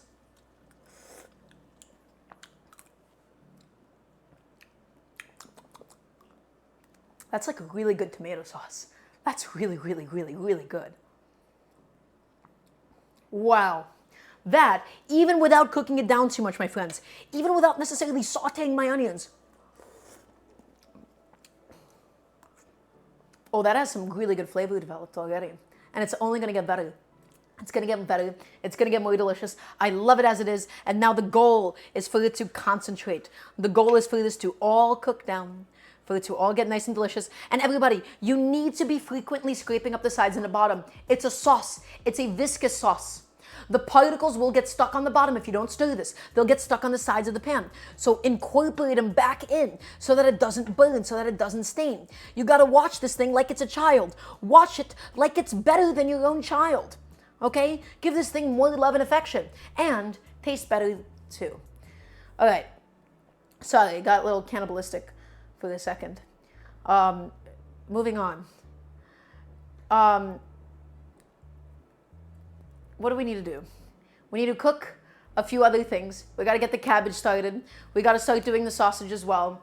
We have to do the shrimp and the lime prep. So I think we can go ahead and begin all that stuff now. Okay? So that's going. That's gently stewing. We're going to have to go back and occasionally give it a little look-skis.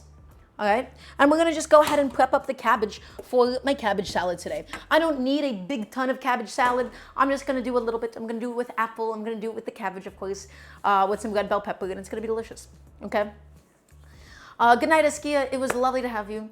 So I hope you have a really, really good night. Okay, so I have this big old purple cabbage, this big old red cabbage, guys.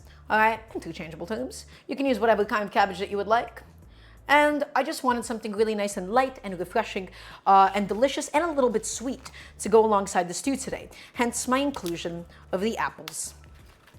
Okay, so I'm gonna peel off these outer yucky layers of the leaves. These are the ones that have the most amount of pesticide sprayed on them, and these are the ones that end up spoiling the fastest, right? So I'm gonna get rid of a few of the layers until all of the cabbage on the inside looks light and crisp and above all else fresh and actually edible.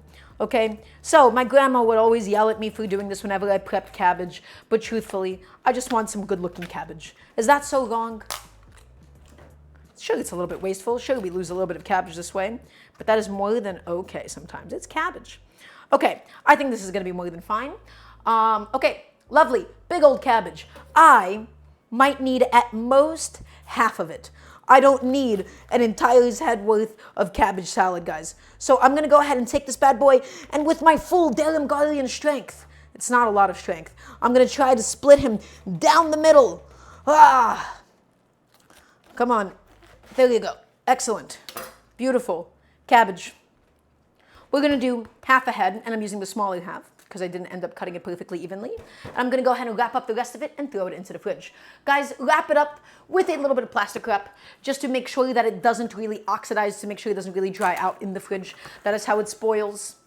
The more exposure to the elements that it has.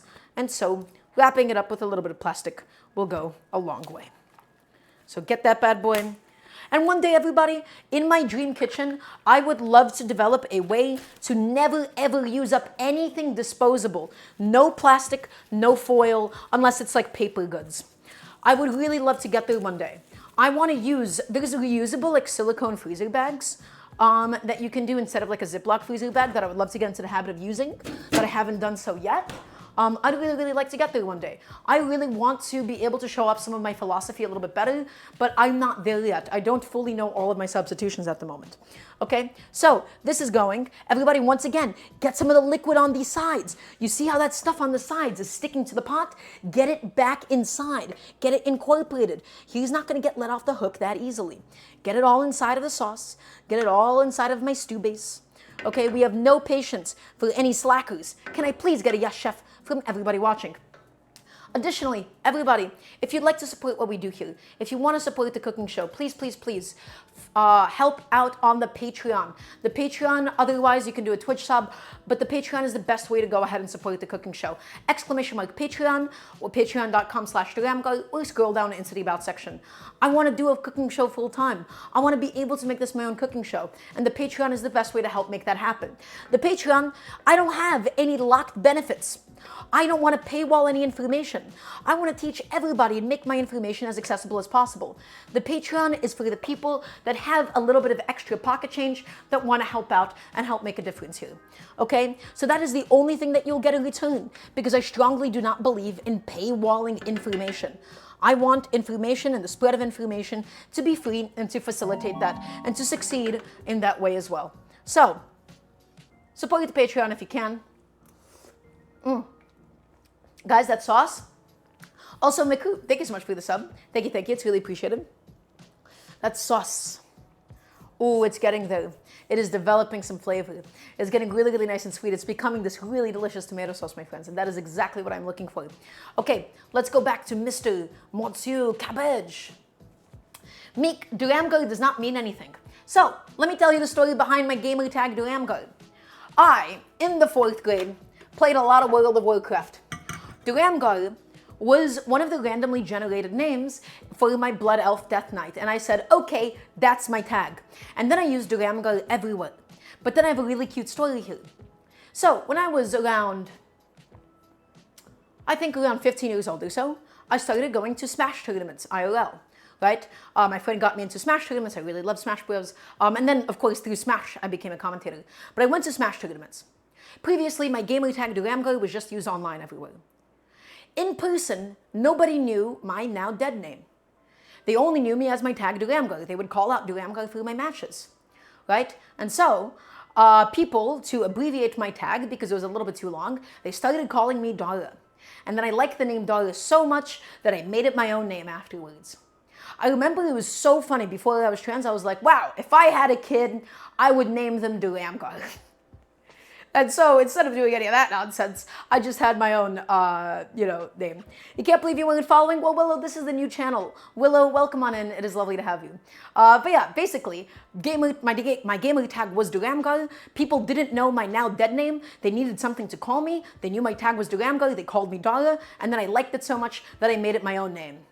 So it's more like it was my gamer tag first, and then I made Dara my name as a result. Dara is indeed my name now. That's right. So, everybody, Dara does sound super cool. Thank you. It's also coincidentally a Russian name, so it does just work out kind of. So, everybody, we have this beautiful red cabbage. You can use any kind of cabbage that you would like for something like a cabbage salad. We're going to slice this in the middle through the core of Monsieur Cabbage. Okay, next. This is for a salad. I am not messing around with big chunks of cabbage for a salad. I want this to be really, really thinly shredded. To get it thinly shredded, and I need to hear you, chef, you want a sharp knife. And above all else, we never, ever chop cabbage. That's right, we don't chop the cabbage, we slice it. A chop is a vertical motion. A slice is pulling your knife through all the way. What's the difference? Well, let me show you, everybody. Look what happens if I want a thin slice of cabbage and I chop it. Ready? It cleaved out. The knife popped out, and I just damaged my knife by hitting against a cutting board. Now watch this. If you slice it, it goes all the way. When you chop, your knife does this. It wants to exit. When you slice and you use up all the surface area, you get to consistently dull your knife instead of just overusing one part of it, and it just follows it. So use as little vertical force as you need, and slice that cabbage, and slice that cabbage, and slice that cabbage, my friends, and slice that cabbage. And some of these pieces might be a little bit long, so we'll just cut them in half lengthwise. And as we are slicing Mr. Cabbage, what do? We get into the pot, and we scrape down the sides, we scrape it all down, and we get it all back infused inside of the stew, my friends. No stew left behind. Get in there, and just stir up the bottom of it as well. It's gonna get nice and thick, it's gonna get nice and delicious, nice and flavorful. It's all going to concentrate in there. Okay, so what do we do again, everybody? We take it and we slice it. and we slice it. I'm also going to be cooking my sausage separately. I'm going to be cooking my sausage in the oven. I'm going to start preheating my oven, everybody, to around 425 degrees. Okay? Or rather, I think we could do 450 degrees. I want my sausage to get nice and crusty. I want to get some really, really good color developed on it. So, bake, setting it to around 450 or so.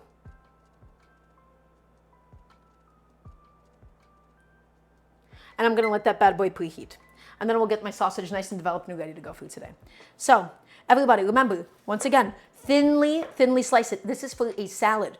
For a cabbage salad, I do not want massive chunks of cabbage. I don't want to feel like I'm working through every single last bite. Okay, it becomes unpleasant to eat that way. So just going in there and occasionally giving a little chop through. Whoa, let me try that again.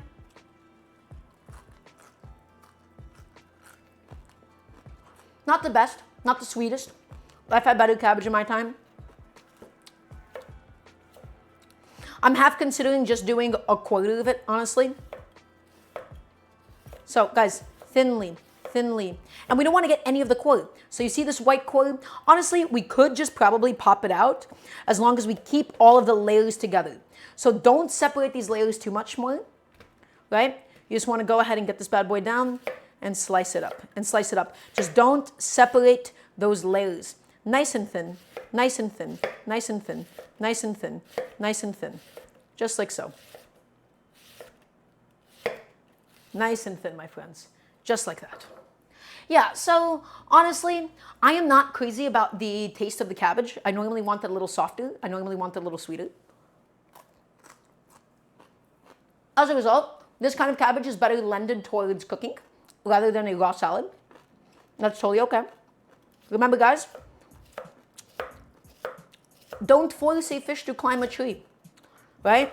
If this cabbage isn't at its optimal sweetness, you know what we should do? We should make a red cabbage soup for Friday. How's that sound? I think that sounds pretty good. But in the meantime, we'll just process up the rest of this quarter. We'll make it into a salad today. We'll have the apple to be able to help sweeten it up. And then everything will be all right. Nice thin. Not too big, guys. Not too big. And then this other guy, I'm going to throw into the fridge really quickly. And even though this looks like a lot of cabbage, remember, cabbage really shrinks up. I'm going to show you exactly how you need to process this cabbage too. Okay? So just be patient. Is everybody going to be patient? I want to hear another yes, chef, please and thank you. I'm going to wrap this bad boy up in plastic and throw it into the fridge. And then I think for Friday we should do a cabbage soup. The kind that my grandma would make. Even though growing up, we never really had red cabbage. In fact, it was always like a thing that my Russian relatives, they would remark upon about like how weird it is to see red cabbage for them, right? And so we would only cook with green cabbage, but it's cabbage at the end of the day. It's just a little bit more beautiful. So, wrap that bad boy up. I'm gonna go ahead and throw him into the fridge. And as always, everybody, we're gonna get a nice big bowl to be able to accommodate the salad. Now remember, the bowl does not actually need to be too big because a lot of this cabbage is going to end up shrinking as we salt it. It is full of water. Anytime you're making a cabbage salad, unless you want super crunchy, somewhat indigestible cabbage, you always want to give it a pre-salting, my friends. You give it a pre-salting and it goes such a long way. What tool do we use? As always, my handy dandy little bench scraper.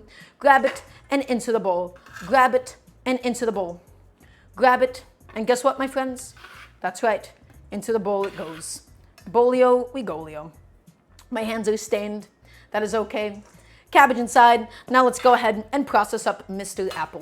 The apple, I want to get into a nice julienne. I want to be able to slice it the same exact way, and then we're going to salt it. We salt it to extract as much of that excess liquid as possible. Everybody, my sauce is saucing, my stew is going. We're going to go back in there, scrape up the sides, scrape up the bottom. As always, never metal tools. Say yes, chef. Never metal tools when we work with an enamel Dutch oven. Metal tools can and will damage it. And I, personally, Daramgar, am not in the business of damaging my amazing tools. I want to show you all how to make them last forever. Guys, I have had this Dutch oven for close to a year now. Not a single stain, not a single scratch on it. And that is exactly how it's going to be kept, basically until the rest of time. Ooh. I just had some tomato sauce go right in my throat. Terrible. Okay, Mr. Apple. Hello, Mr. Apple. What do? We peel up this bad boy. We grab a nice sharp little peeler. And we peel them up. And so why did I want apple in this? Well, especially think about the cabbage, guys. It's not that sweet. That beeping sound was my little Breville oven telling us it's ready to go. I'm going to dump out all of the waste into my waste bowl. Okay? And so what am I going to do here? I'm just going to go in and peel up my apple. Why am I using the apple? Again, just for added sweetness inside of my cabbage salad. My cabbage salad, I'm purely riffing. I'm going to do it with lime. I'm going to do it with jalapeno. Do it with some cilantro. It'll be delicious. Right, just some nice fresh produce, being able to show them off a little bit. Okay, okay, okay. Get as much of it peeled up as humanly possible, my friends. Excellent. I think that looks pretty good. Nice peeled apple. And I'm going to show you the easiest way to cut an apple. I don't really love coiling apples with an apple coil. They're dull and they can be a lot of effort. So all that you really need to do, guys, super simple, pay attention, same exact thing as the bell pepper. Ready? Take it and slice it down like this. See how close you are to the coil? Take it and slice it down like this. Take it and slice it down like this. Take it and slice it down like this. So much easier. Yeah, we waste a little bit of it, but guess what? That's a good apple. There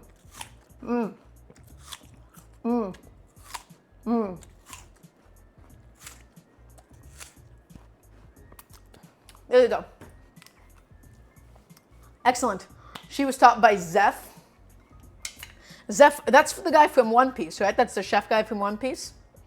Getting in there, guys, and just scraping it up. And as the water evaporates, all of the flavors and all of the solids stay in the pot. The stew becomes thicker and richer, and it becomes more concentrated in its flavor. Okay? So it's just gently cooking along. And now I want a really, really nice thin slice on these bad boys. So same exact idea as the cabbage, guys. Ready? So take it and slice it. Take it and slice it. Thin slices, and then we'll cut it up into some nice batons. Slice it, slice it, slice it, slice it, slice it, slice it, just like so. Slice it, slice it, slice it, and have that one as a snack. That's a damn good apple. Slice it, slice it, slice it, slice it, slice it. Excellent. Last two.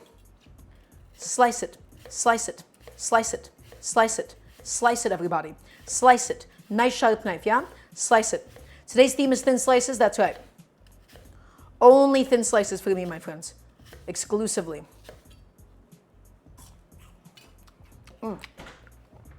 Last one. And then we're going to stack them up and cut them up into some really nice little batons. Have I ever cut myself slicing, D? The answer is, I mean, not significantly. The answer is accidentally a few times. But never like, oh no, this is bad. What's my favorite apple, chef? That's a good question. So, I don't actually know as much about apple varieties as I would like to. Is my basic answer to that. But otherwise, I believe this is a red delicious apple. I think gala apples are the ones with like the inedible skin.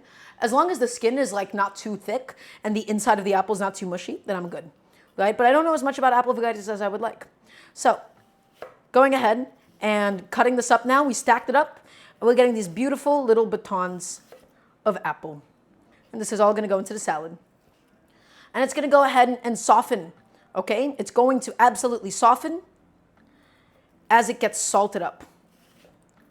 So get it in the, get it in the, get it in the, get it in the. So they look really, really firm now, but they won't in a little bit. Excellent. Grab the next stack, not too high. Slice it up into batons. We're using one whole apple today. Beautiful. Move that to the side. Grab your next stack of apple, my friends, and slice it up nice and thin.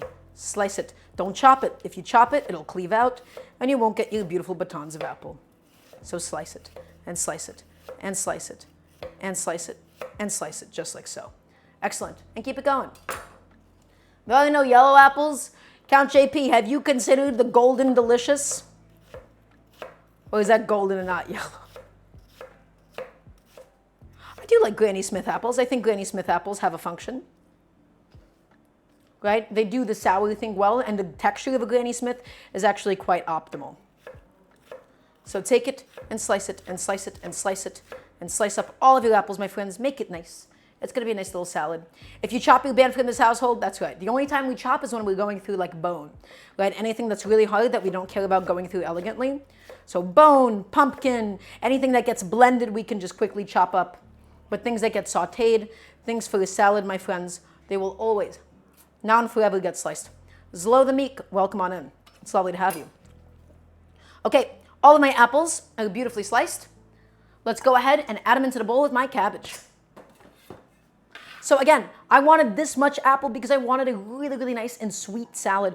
I wanted something to be really refreshing, really, really crisp, and really, really delicious. And now, this is the most important part of any cabbage salad that I will talk about again and again and again. The most important part, my friends, is the pre-salting. You have to salt it in advance. The salt will pull out the liquid out of the cabbage. The salt will make it so much easier to handle. It'll kill a lot of the volume. So we need a nice generous amount of kosher salt going in. Generous amount. Generous amount. And we're just going to get our hands in there. We're going to get our paws in there. And we're just going to mix it all up. We're going to mix it up. And we're going to let that salt really break down the cabbage, guys. We're going to really give it a good old mush. Give it a good old mush session. And that way, we will be able to drain out all of that excess liquid from Mr. Cabbage. So, it'll shrink it down. It'll season it. There you go. There you go. There you go. There you go. There you go. Toss it all together. Really press it in there. Taste the cabbage. Make sure it tastes salty. Right, so grab a little piece. Salty. Great. Just let that go. Let that go, and this is how we stop our cabbage salad from being watery. We let it sit with the salt, and the salt is going to pull out all of the excess moisture, my friends. Does anybody have any questions for me in the moment? And if not, we'll just keep on moving on. We'll keep on trucking on. My oven is preheated. We're going to get our sausages ready for a little bit of cooking. So this bad boy, I'm going to go ahead and put behind me. Mr. Blackstar, how long have I been cooking? I've been cooking for basically my whole life. I've been fascinated with food my whole life. I've been cooking since I was 7. So I've been cooking for 14 years. I'm 21 years old, if you did not want to do the math there. So I would only consider myself as having gotten really good at cooking at 17. I was making food that could impress people since I was 13. But when I was 17, I think that's when I got really, really serious about my cooking philosophy. I think before I used to cook in a very selfish way. I cooked to impress people. I cooked to impress people at family gatherings. I cooked so that people could be like, wow, Dara, this is so good, and my ego would get validated.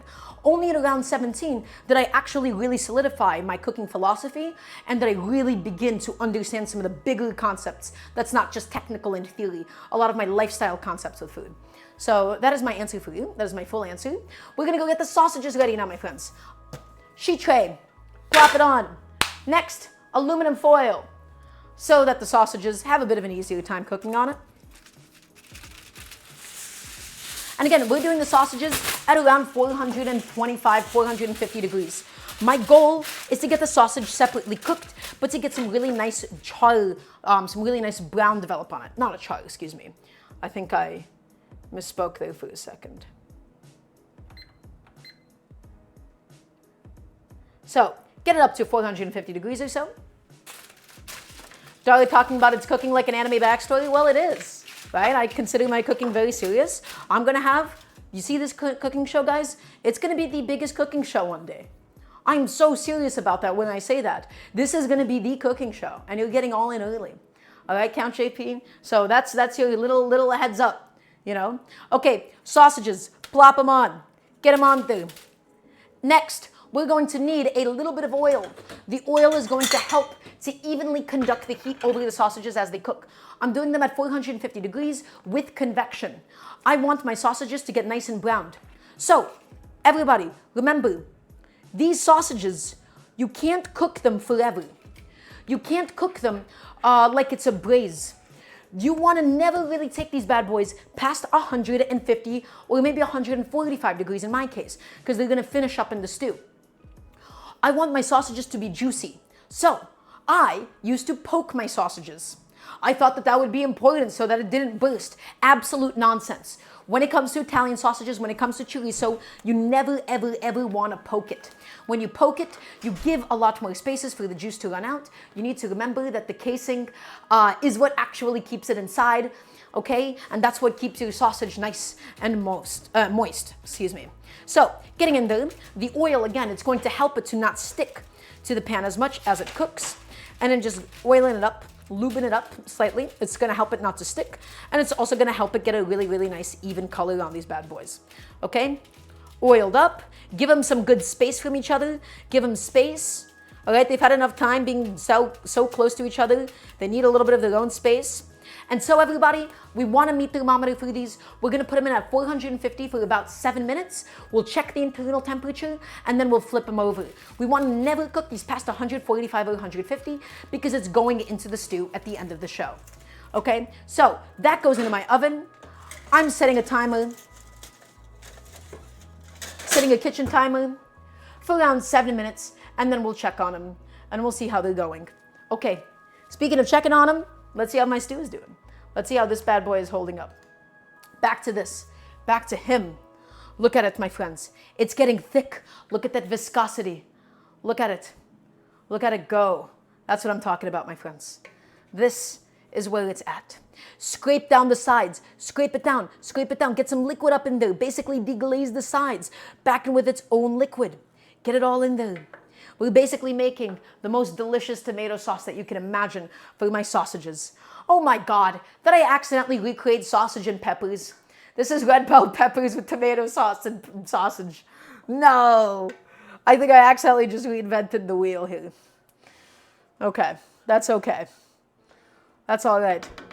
Got all those solids back in there, my friends. That stuff that is stuck to the sides, it's roasting and it's caramelizing.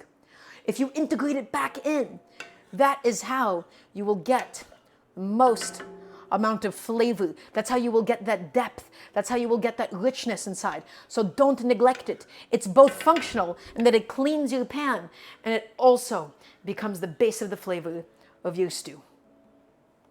Look at that beautiful stew. It looks like just a plain old tomato sauce, guys, but it's got so many seasonings. It has so much flavor. It has that chicken bouillon. It has that white wine in it. Let's give it a taste. One more time, please. For the culture. Give it the time. When it comes to tomato-based sauces, guys, people rush. They do it in 5 minutes. They have no depth. We're giving it depth. We're giving it the love. We're giving it the attention that it needs and the attention that it quite frankly deserves. Okay? It's going to be really special. It's going to be really beautiful by the end of this. People, all the time, when they make their tomato sauces, they throw in sugar.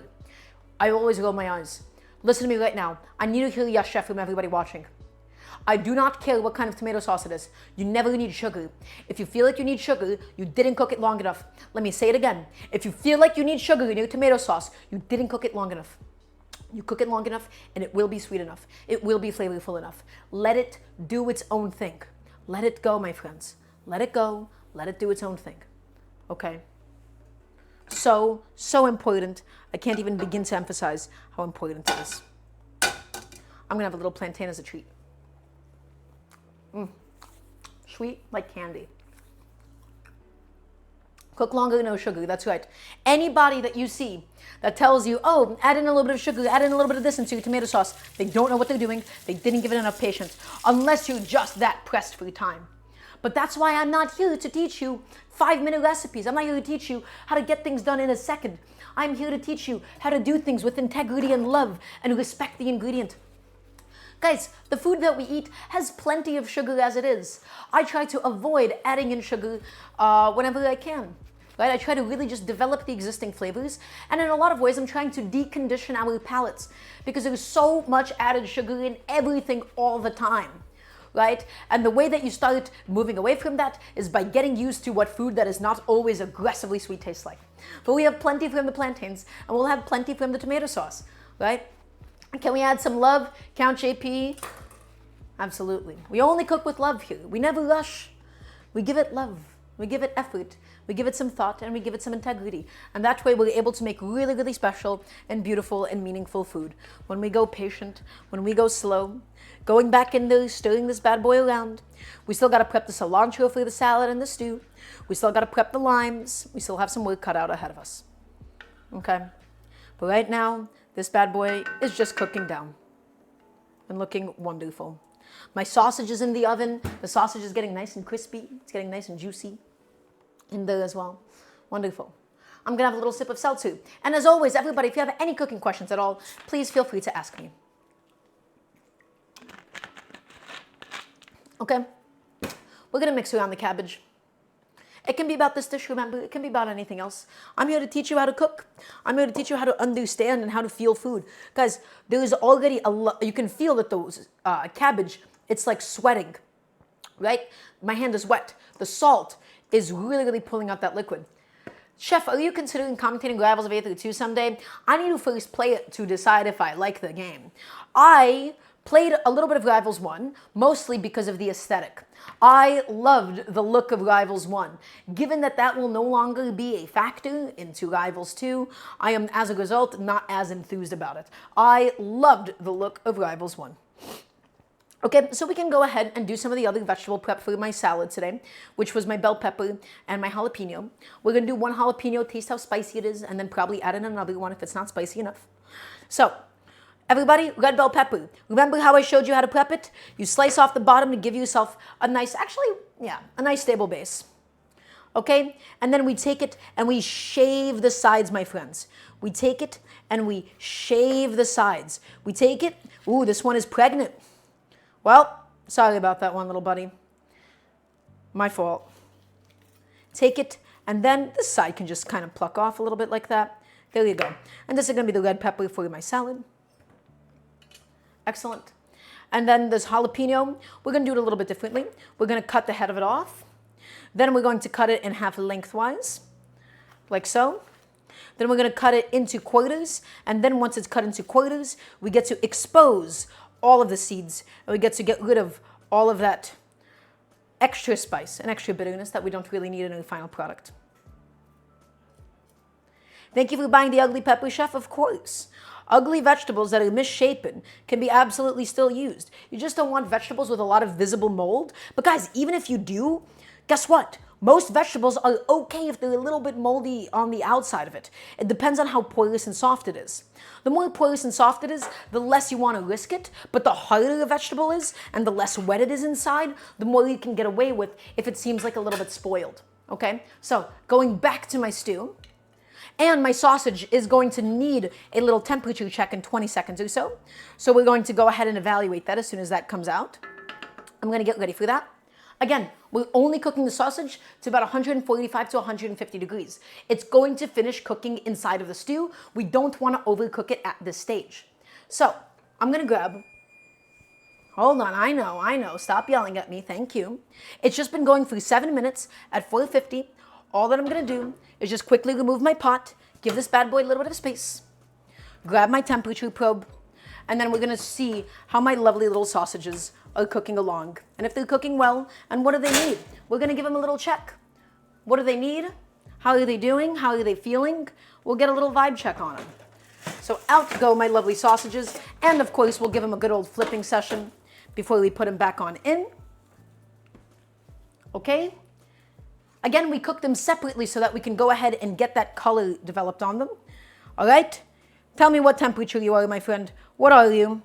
Already 124 degrees Fahrenheit. Again, only up until 145. These are not going to need that much more time, my friends. So just flip them over so that they can get a nice good crust on all sides. 125, that's going to be maximum 3 to 4 more minutes of cooking to get them up until 150 or so. So put them back on in, throw them back on into my little oven. I love my Breville oven, I have to say. Set a timer on for 4 minutes, and then we'll check on them again. I don't want dry sausages, my friends. I want juicy sausages. I want them to be snappy. I want them to be delicious and flavorful. I do not want dry sausages at all. Can I please get a yes, chef? Please and thank you. So let's get my stew, all of that lovely vegetables, all of it. Get it back cooking. Get it back onto the flame. Get it going again. Show it who's boss. Scrape up the sides. Get some of the liquid. Get it all incorporated. Get it all incorporated back into the stew pot. Get it all incorporated, my friends. Do not leave any of the sides behind. Scrape it up. That is how you maximize flavor, and that is how you maximize function as well. That is how you keep clean as you cook. It makes your cleanup so much easier later on, and that is where so much of the flavor is. Okay, gonna have a little taste. See how it's developing. Guys, that sweetness, that depth, it's all coming together. It's all getting there. It's all doing exactly what it needs to do. So, now what do we got to do?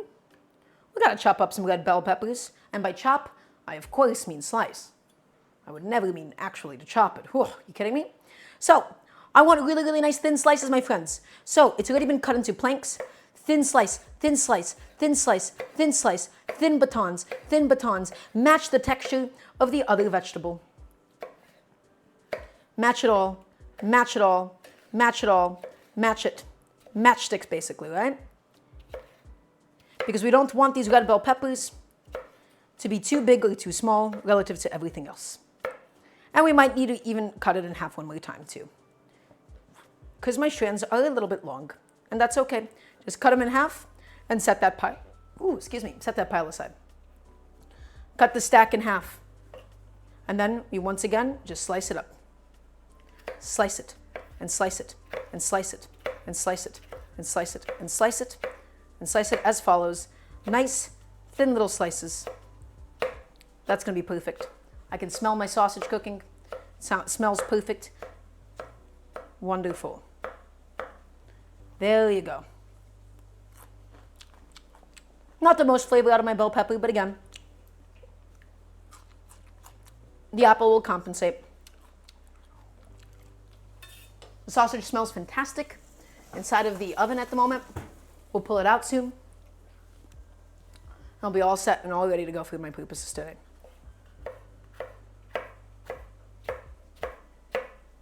Does anybody have any questions for me in the meantime?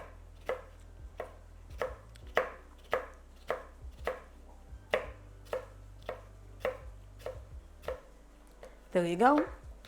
Lovely. Just keep it slicing. Keep it all slicing. Last one. Slice it up. Excellent. And slice it up.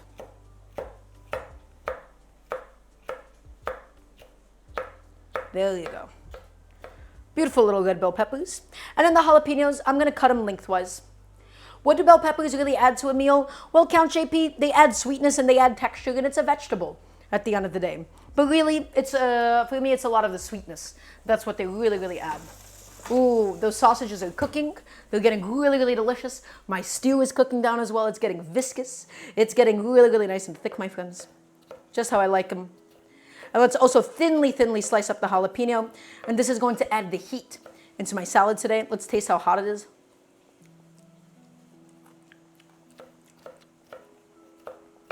Honestly, as far as the jalapeno goes, not the hottest in the world. Ooh, guys, those sausages, they smell fantastic. We can pull them out now. We're all done with them. We're all done. Everybody, please say thank you to Mr. Oven for delivering us some really beautiful sausages. I'm gonna go ahead and take these bad boys out. They're sizzling, they're smoking, they're juicy. Look at these bad boys. Look at my sausages. Perfect. That's exactly what we want. And all of that fat is still gonna go back into the final product. We're not wasting it by any means. We're letting it rest. If we slice into it immediately, all of the juices will spill out. Okay, and we want to keep them inside of the sausage as much as possible. So before we slice it up into a final piece, we let it rest for about 10 minutes or so, okay? Try not to touch your face, chef. Oh, I'm absolutely going to forget Godzilla's. Don't you worry. It's going to happen eventually. But thank you for the consideration. I appreciate it. Okay, jalapeno's done. Red bell pepper's done. Excuse me, I almost did something what I consider to be awful form. There you go. Those are my vegetables that'll all go into the salad. Everybody, let's check on Mr. Salad, right? We salted it to get rid of the excess water. We do that about 20 minutes in advance or so. My sauce is also bubbling up and cooking. Scrape up the sides. Look at my sauce. Look at my sauce, my friends. That's what I want you to look at. Look at this beautiful sauce. I know I keep talking about it, but it is worth talking about it so often. It has begun, to hit the stage of viscosity where it is beginning to splash again. Now is where you need to really lower your heat. If your heat is too high at the stage, it will splash and absolutely make a mess in your kitchen. Scrape the bottom, scrape the sides, only with a wooden or silicone utensil. Never, never, never metal, okay? I gotta try and save you every time you use chilies. Godzilla's, I appreciate it every time, and I always never listen to it every time. But that consideration is very nice of you. Okay, but it's also a jalapeno. It's not like a habanero or anything. Right, there you go. There you go. Get it all inside, my friends. Get it all incorporated. Get it all integrated. Show it who's boss, and let that sauce go. Let it go. Let it do its thing. Beautiful. Gently lower the heat, lower the heat, lower the heat, and let's taste it. Let's see how it's developing. Let's see how it's changing as time has gone on.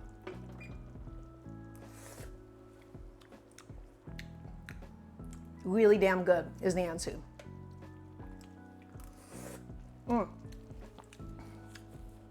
Ooh, so good. So yummy. So delicious. Sorry for the issue, it'll happen again. That's right, pseudo-natural. Every single time. It's always like that. Okay, let's check on the cabbage. Remember Mr. Cabbage? Remember how we salted it? We can see it's gotten quite wet. It's also really, really, really softened up. Okay, so the cabbage is still continuing to release a bunch of liquid. It's still beginning to soften up. So this still needs to go for a little bit longer by itself. Okay.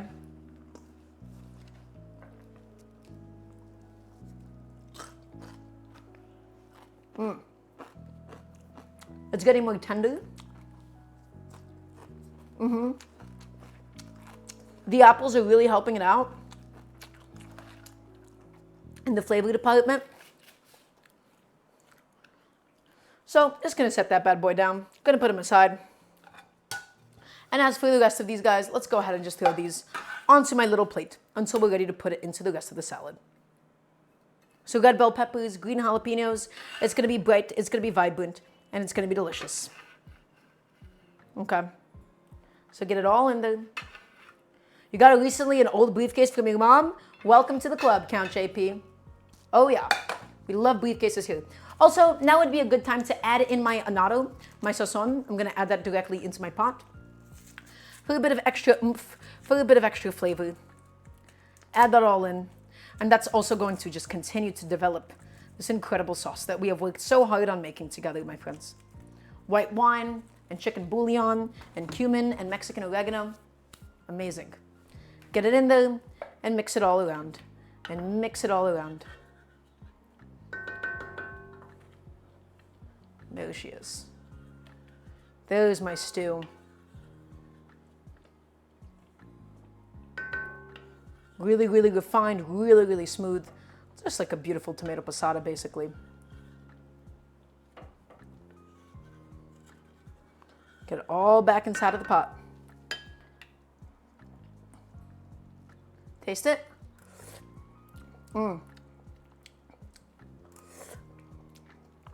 I do have a feeling that I want another packet of sazon inside. I think that one for that amount of volume, honestly, was not enough. Let's do one more, just to really, really amp it up and to really get it going.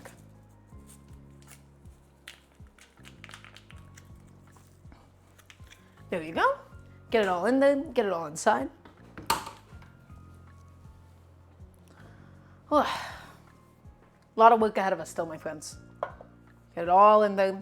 Because I don't want the tomato to be the only like strong flavor here, right?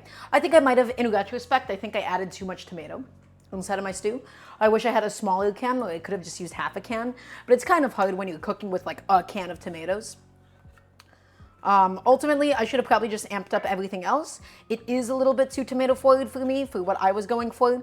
But honestly, I think it'll still be really, really delicious. Okay. So there you go. That looks wonderful. Give that bad boy another little tasting session.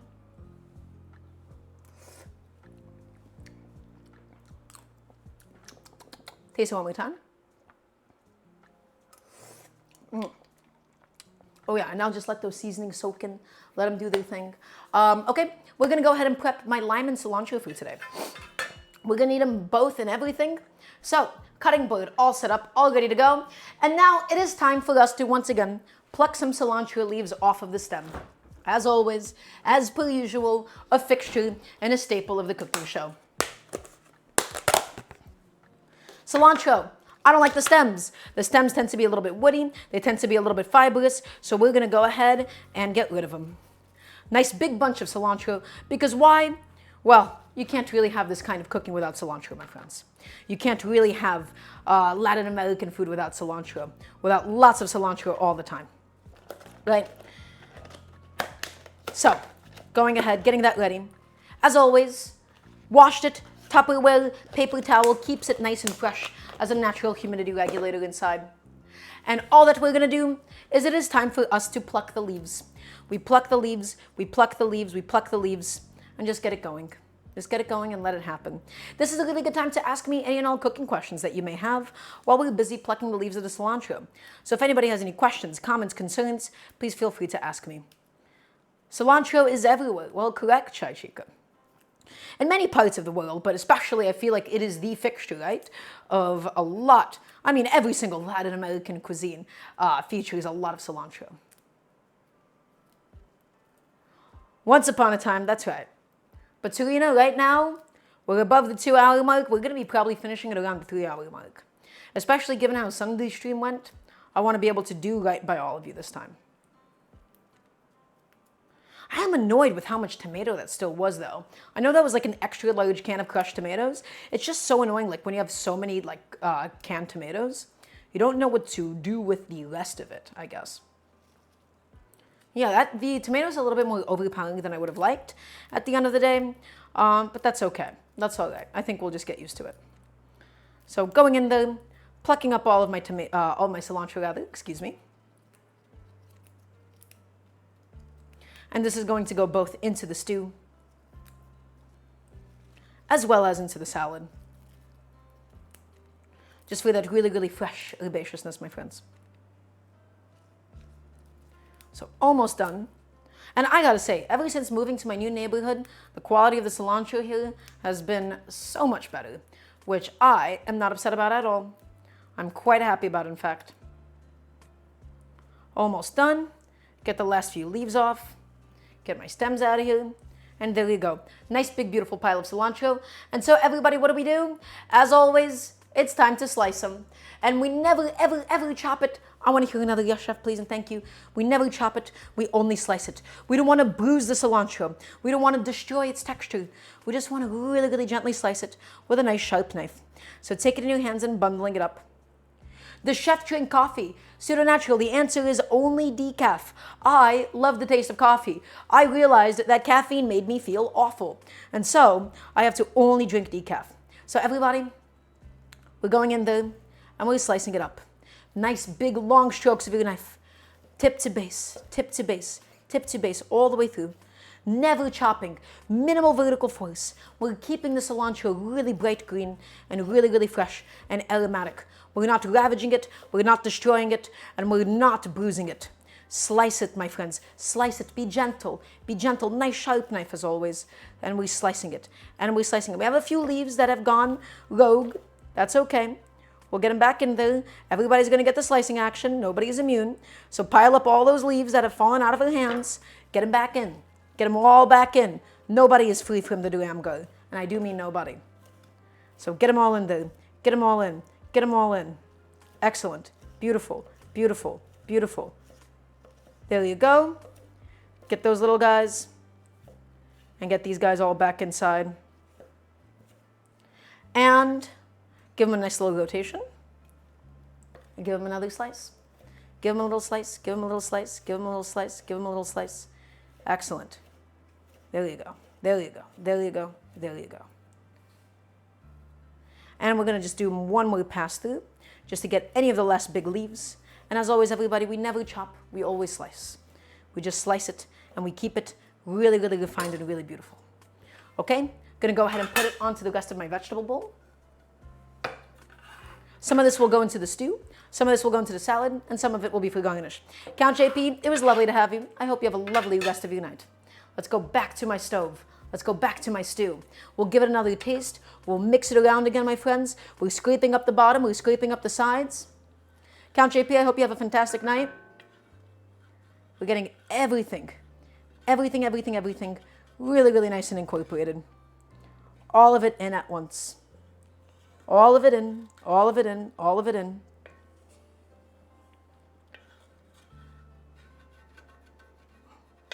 There you go. There you go. There she is.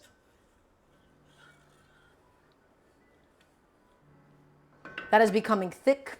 That is becoming rich. That is becoming viscous. And that is exactly what I wanted out of my stew today. Let's give it another taste. Beautiful. But again, definitely too many tomatoes, I've got to say. Having tasted that so many times now. A bit of a tragedy. And I've tasted that again and I'm going, you know, I kind of want more sazon inside. I want another packet of sazon. That might be a little bit overkill, but I keep tasting it and I keep tasting tomato as my predominant flavor. I want to fight against that. I want to fight against big tomato. I want to fight against the big powers that be. So in another packet of sazon goes in. Could have definitely like tripled up on the amount of cumin I did in retrospect, but that's okay. Get it all back inside. Get it all in. It's going to dye it even more aggressively red and orange. But yeah, this is what happens when you cook with too much tomato. That is completely on me. That is completely my fault. I also half want to add in a little bit more white wine.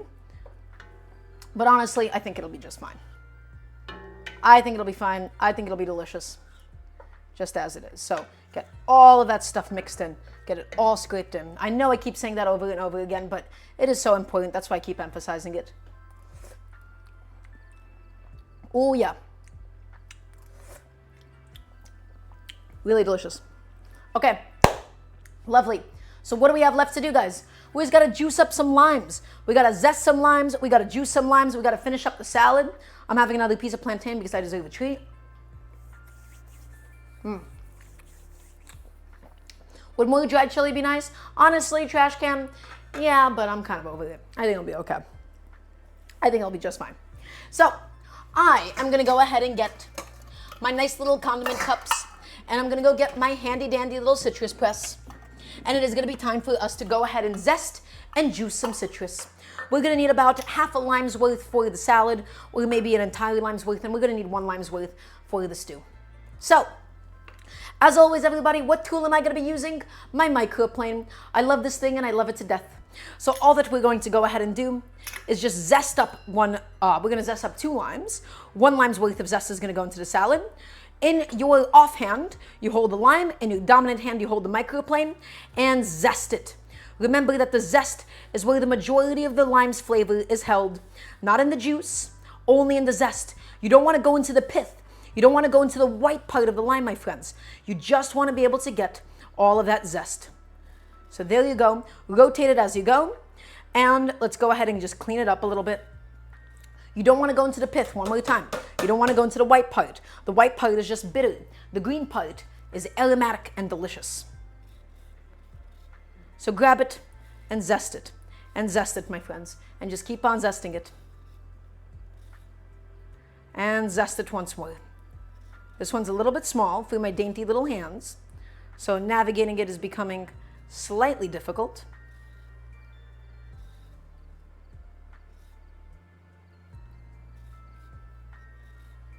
Okay, there you go.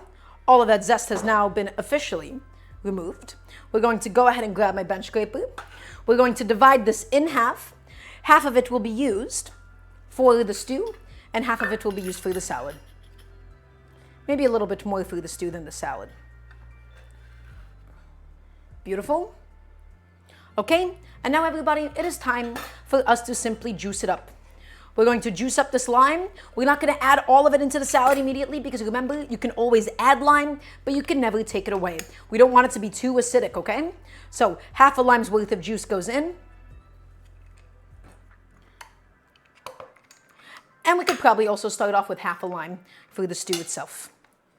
And if we need more lime, we'll add more lime. So add in half a limes of juice. One of them for the stew, one of them for the salad. And now that is all done, and we can go ahead and put all that stuff away, guys. The stew is almost done. I think we should finish doing the stew first before anything. So we're going to go back to the stew. We're going to go taste it one more time, see how she's coming along.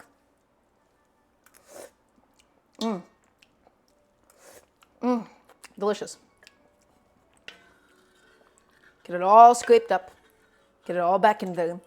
And so everybody, I do think that we have hit the point where we can add the shrimp.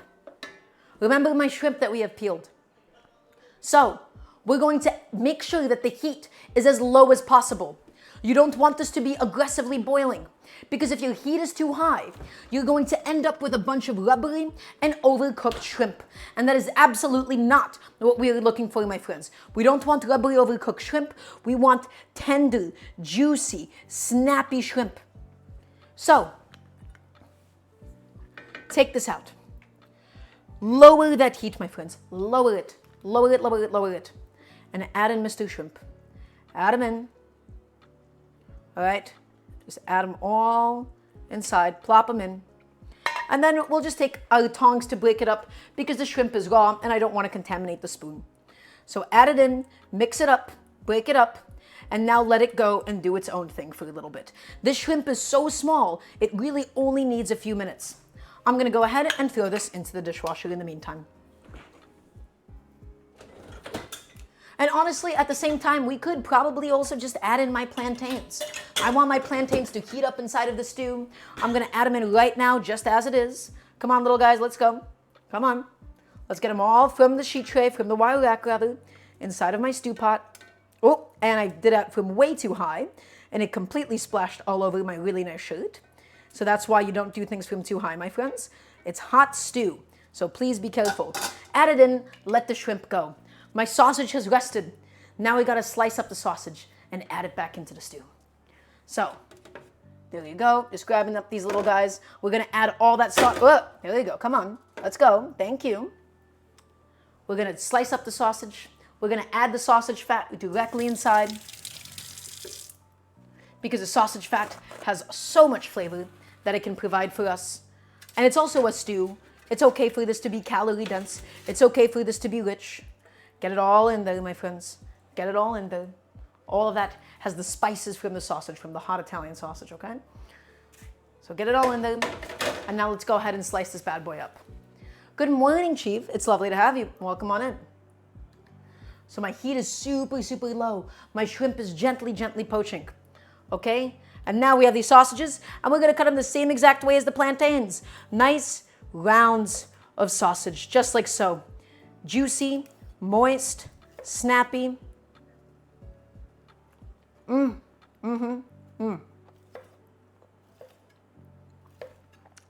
That's exactly what we want, my friends. Beautiful.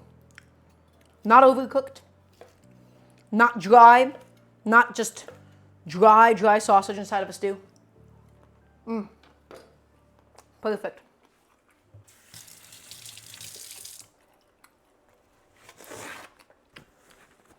Delicious seasoned sausage, my friends.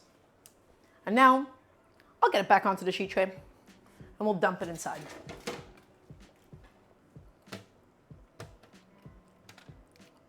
We'll finish it with the cilantro, we'll finish it with the lime juice, and then she'll be all set, my friends.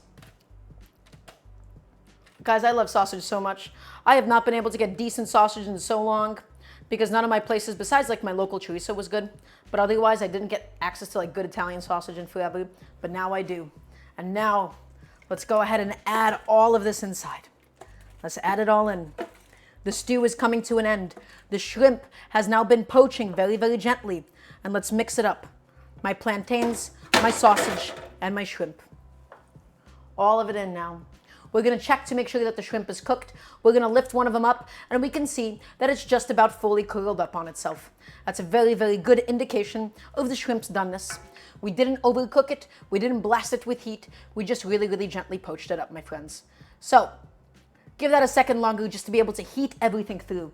My plantains, my sausage, my shrimp, all of it cooking down in the stew right now. And then in a second, we'll also taste it. Although I am quite confident that this has cooked to a point where we can taste it after all. My sweet plantains, my snappy shrimp, my sausage, all of it is in there, all of it is inside. Okay, let's taste it for seasoning now. Let's taste it for salinity. Get your spoon in there.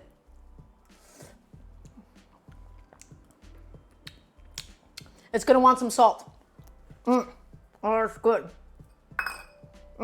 Where is my salt? Where did I put my salt, everybody? What did I do with it?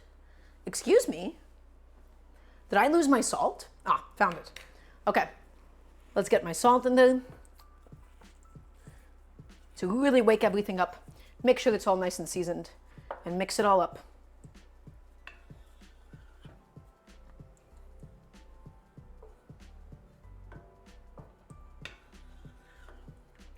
Excellent. Again, a little too much tomato for my taste, which is a little bit tragic, but that's okay. I think we'll live.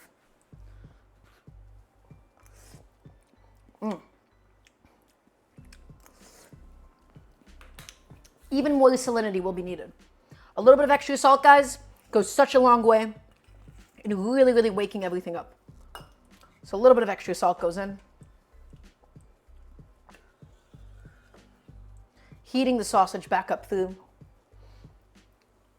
Beautiful. And last but not least, my lime zest and my lime juice. And we shut off the heat when we add this. We don't want to kill the fresh flavors of the lime juice and the zest, my friends. Do I ever get a dopamine rush when I'm halfway done prepping the meal and the dish is tasting delicious? Absolutely I do, Moonha. Absolutely I do. So in it goes, my fresh acidic lime juice and my fresh lime zest as well. It's going to add, did I just splash that all over my shirt again? I'm so sick of this.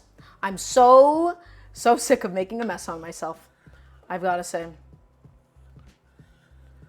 Okay, get everything back inside. Get everything nice and incorporated. There you go. Give that another taste. See how it's doing? On the acidity, do we need more lime juice? Yes, we do. Yes, we do.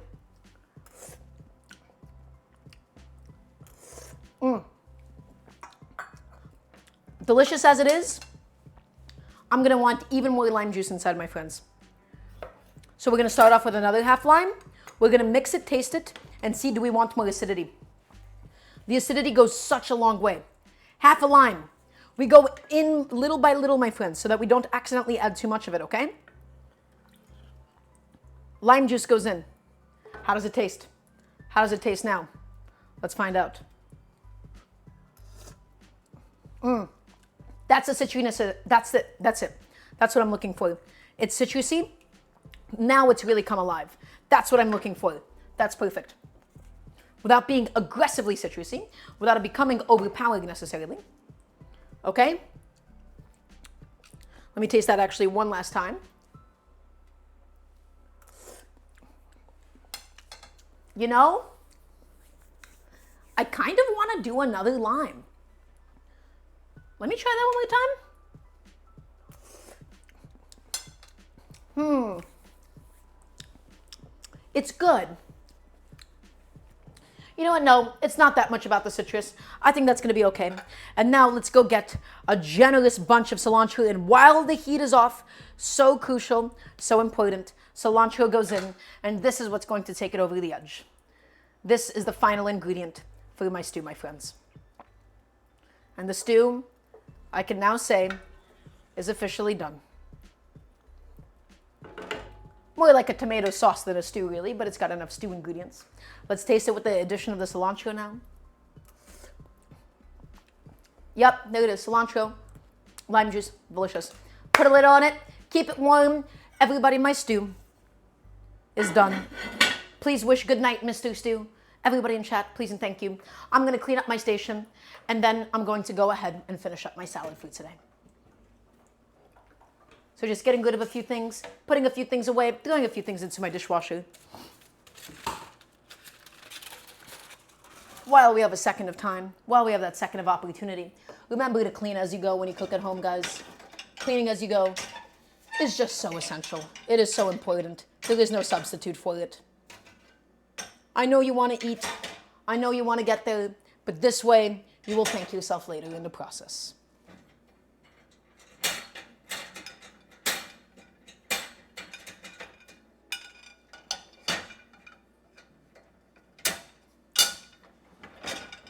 Okay, that's most of what we need. Is everybody watching? Is everybody paying attention? So I want to hear another yes, chef. We're going to be finishing up my salad. I'm going to get rid of my cutting board. We have sliced and chopped and diced everything that we possibly needed for today.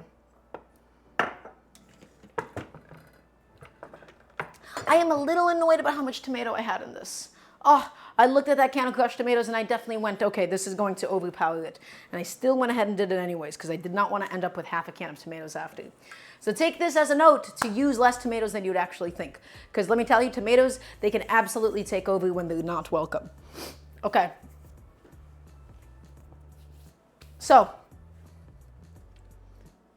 it is time for us to finish our salad. The question is, how wet was the cabbage? And if it was significantly wet, do we need to drain the liquid? Is the question that we're about to get the answer to. We don't want the salad to become too soggy. We let the apples, okay? We let the apples and the cabbage sit with the salt to get rid of potentially any excess liquid that we might have. But honestly, I'm looking at it now. Yeah, it's a little bit sweaty. It's a little bit wet. We could put this into a salad spinner to dry it off. That is very much so an option. Let's do it. Let's not take the lazy approach. Let's do it. Let's put in the effort. Let's give it some love, guys. One of my favorite, if not my favorite kitchen tools of all time, the humble little salad spinner, guys. The salad spinner does an amazing job of just getting all of the liquid off whenever you are working with leaves and cabbage, especially my fresh herbs. I do my cilantro in this all the time. So getting all of this inside. Yeah, a trash can. I can imagine that that's a reasonable thing to do. I just didn't do it because it was a lot of effort. No, I think I do like my salad spinner. No, maybe, yeah, I like it more than a garlic press.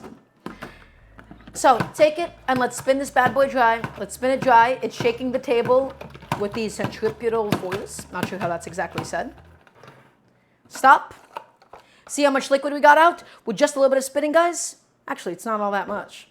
Let's put it back in for another spin. Let's give it another spin session. Ready? Put it back in and spin it and spin it and spin it. My whole table is shaking, but that's okay. Ugh, I really hate this POV. This is a little too intimate, I think. Right? That's like a lot. All right. How much liquid did we get out this time? And the answer is a lot more this time. And all of that would have ended up in a bland salad. So, get that stuff dumped out. We're going to flip the cabbage over, and we're going to give it one more spin session, my friends. We'll give it one more spin cycle. They're spinning your ass over on salad Twitter. That's right. They got him good.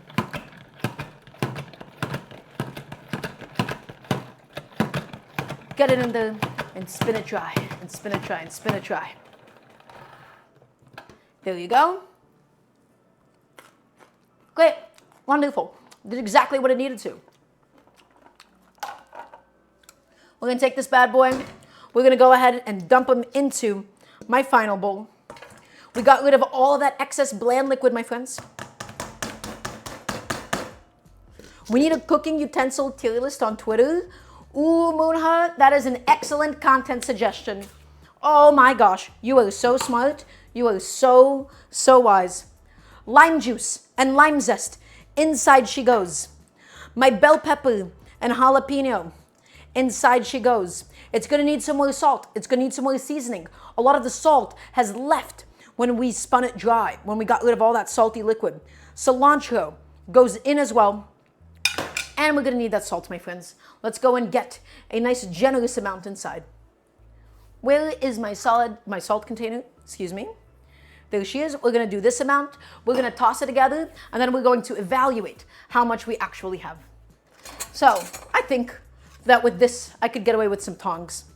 Yeah, tongs seem to do the job here more than fine. And look at this beautiful salad. Look at the colors that we have. We have the white apple. We have the purple cabbage. We have the green cilantro, the green jalapenos, and the red bell pepper. We have so much color. It's vibrant, it's beautiful, and it's refreshing above all else. Cabbage salads, they're not really supposed to have oil in it unless it's like a coleslaw, right? In which case you'd go pretty aggressive with the mayo. I want it to just be very, very light and crisp and refreshing. Okay, so let's give that bad boy a little taste. Did we put the white wine in? We didn't put more white wine, Moonha. We just did so in the beginning of the cooking. Give that a taste.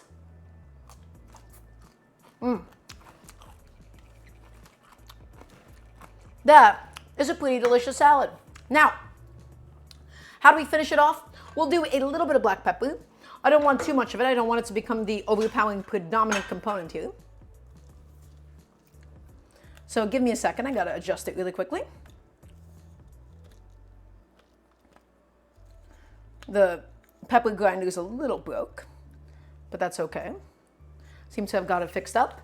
And grind it up, my friends. A little bit of black pepper. That'll be just fine, in my opinion. And then we'll plate, and then we'll be done with it. Is everybody ready for the final plating? I need to hear one last yes, chef, from everybody watching, please, and thank you. And I do mean everybody. If you don't think this applies to you, guess what? It super applies to you. So take that. Get all of it back in the bowl. No flying out of the bowl, guys. Get back inside. Get back inside. Thank you. Give that another taste.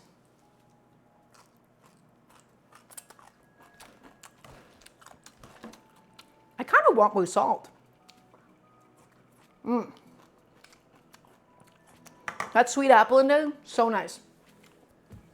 That is probably my favorite part about this. It really just cuts through it and makes it such a nice, fun eating experience. So we're gonna go ahead, get my salt container back filled up. I'm not adding all this to the salad, guys, don't worry. That's not what's going on here. I'm just getting my little bowl to pinch out of my little salt den. Couple more pinches,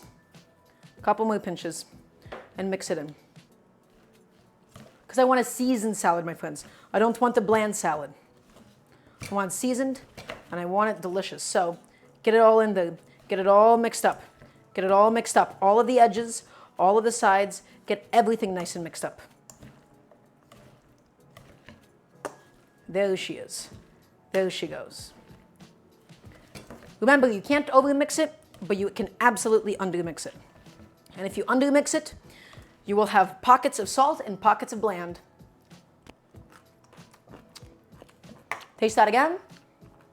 Taste that one more time. Perfect. Just light, refreshing, simple. I could have probably done the second jalapeno in retrospect, but that's okay.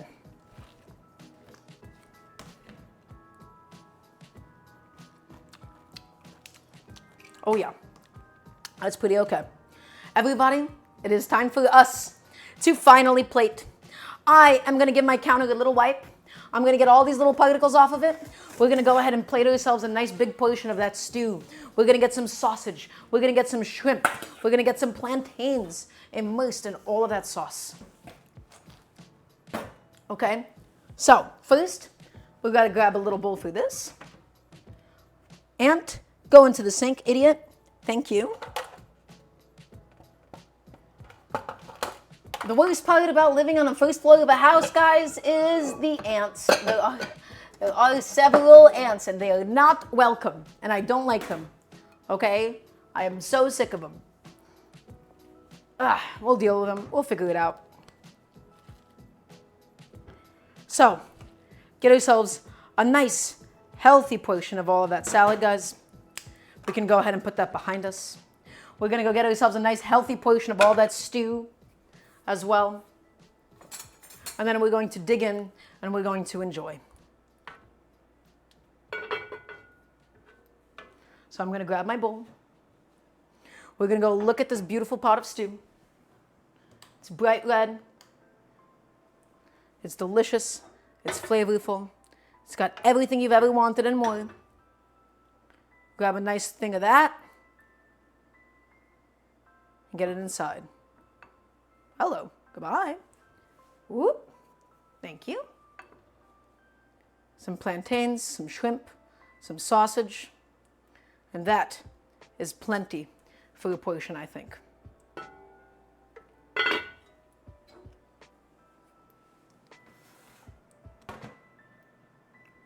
And now, everybody, last but not least, for my stew, we have to have a little tiny bit of cilantro right on top as garnish. Just a little bit, just to seal the whole thing off. And that's it. We have done it, everybody. We have completed our mission. We have cooked everything that we've needed to cook today. And now we'll do a little recap session. But first, I'm going to go ahead and take a picture before I dig in and consume. This is for me. This is for my Twitter audience.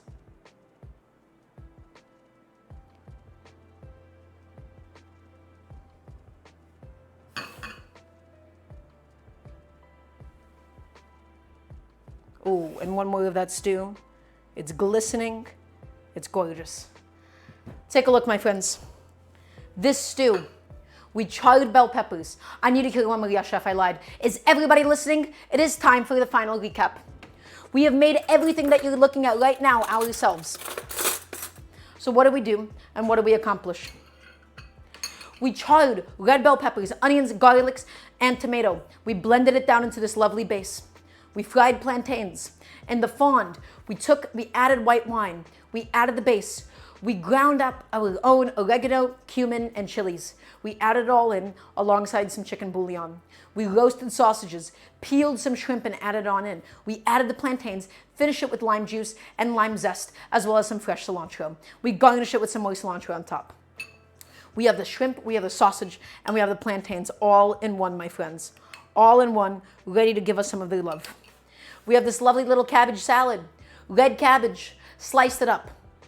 Okay, seasoned it with salt to get out all the excess liquid. Apple for sweetness, red bell pepper, jalapeno for the spice, cilantro for the freshness, more lime juice and lime zest. I'm gonna first have a bite of the salad. I know how it's gonna be.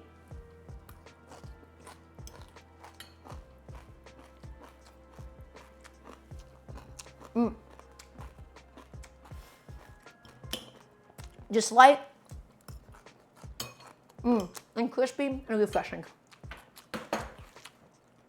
And now as for the stew, let's grab a plantain, immerse in the sauce. Magic Gamer, welcome on in. Unfortunately, you're at the end of the show, but if you have any final questions, now would be a good time to ask. Let's have a plantain.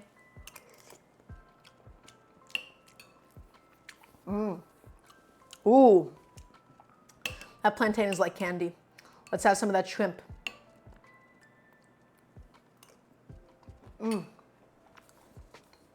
Tender, not overcooked, perfect. Now let's have some sausage.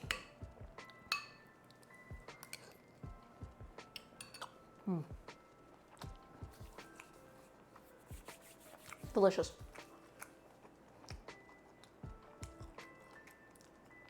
Ultimately, I just think my ratios were off. I think I had way too much tomato. I could have done more peppers and chilies. So I think I slightly messed up a little bit.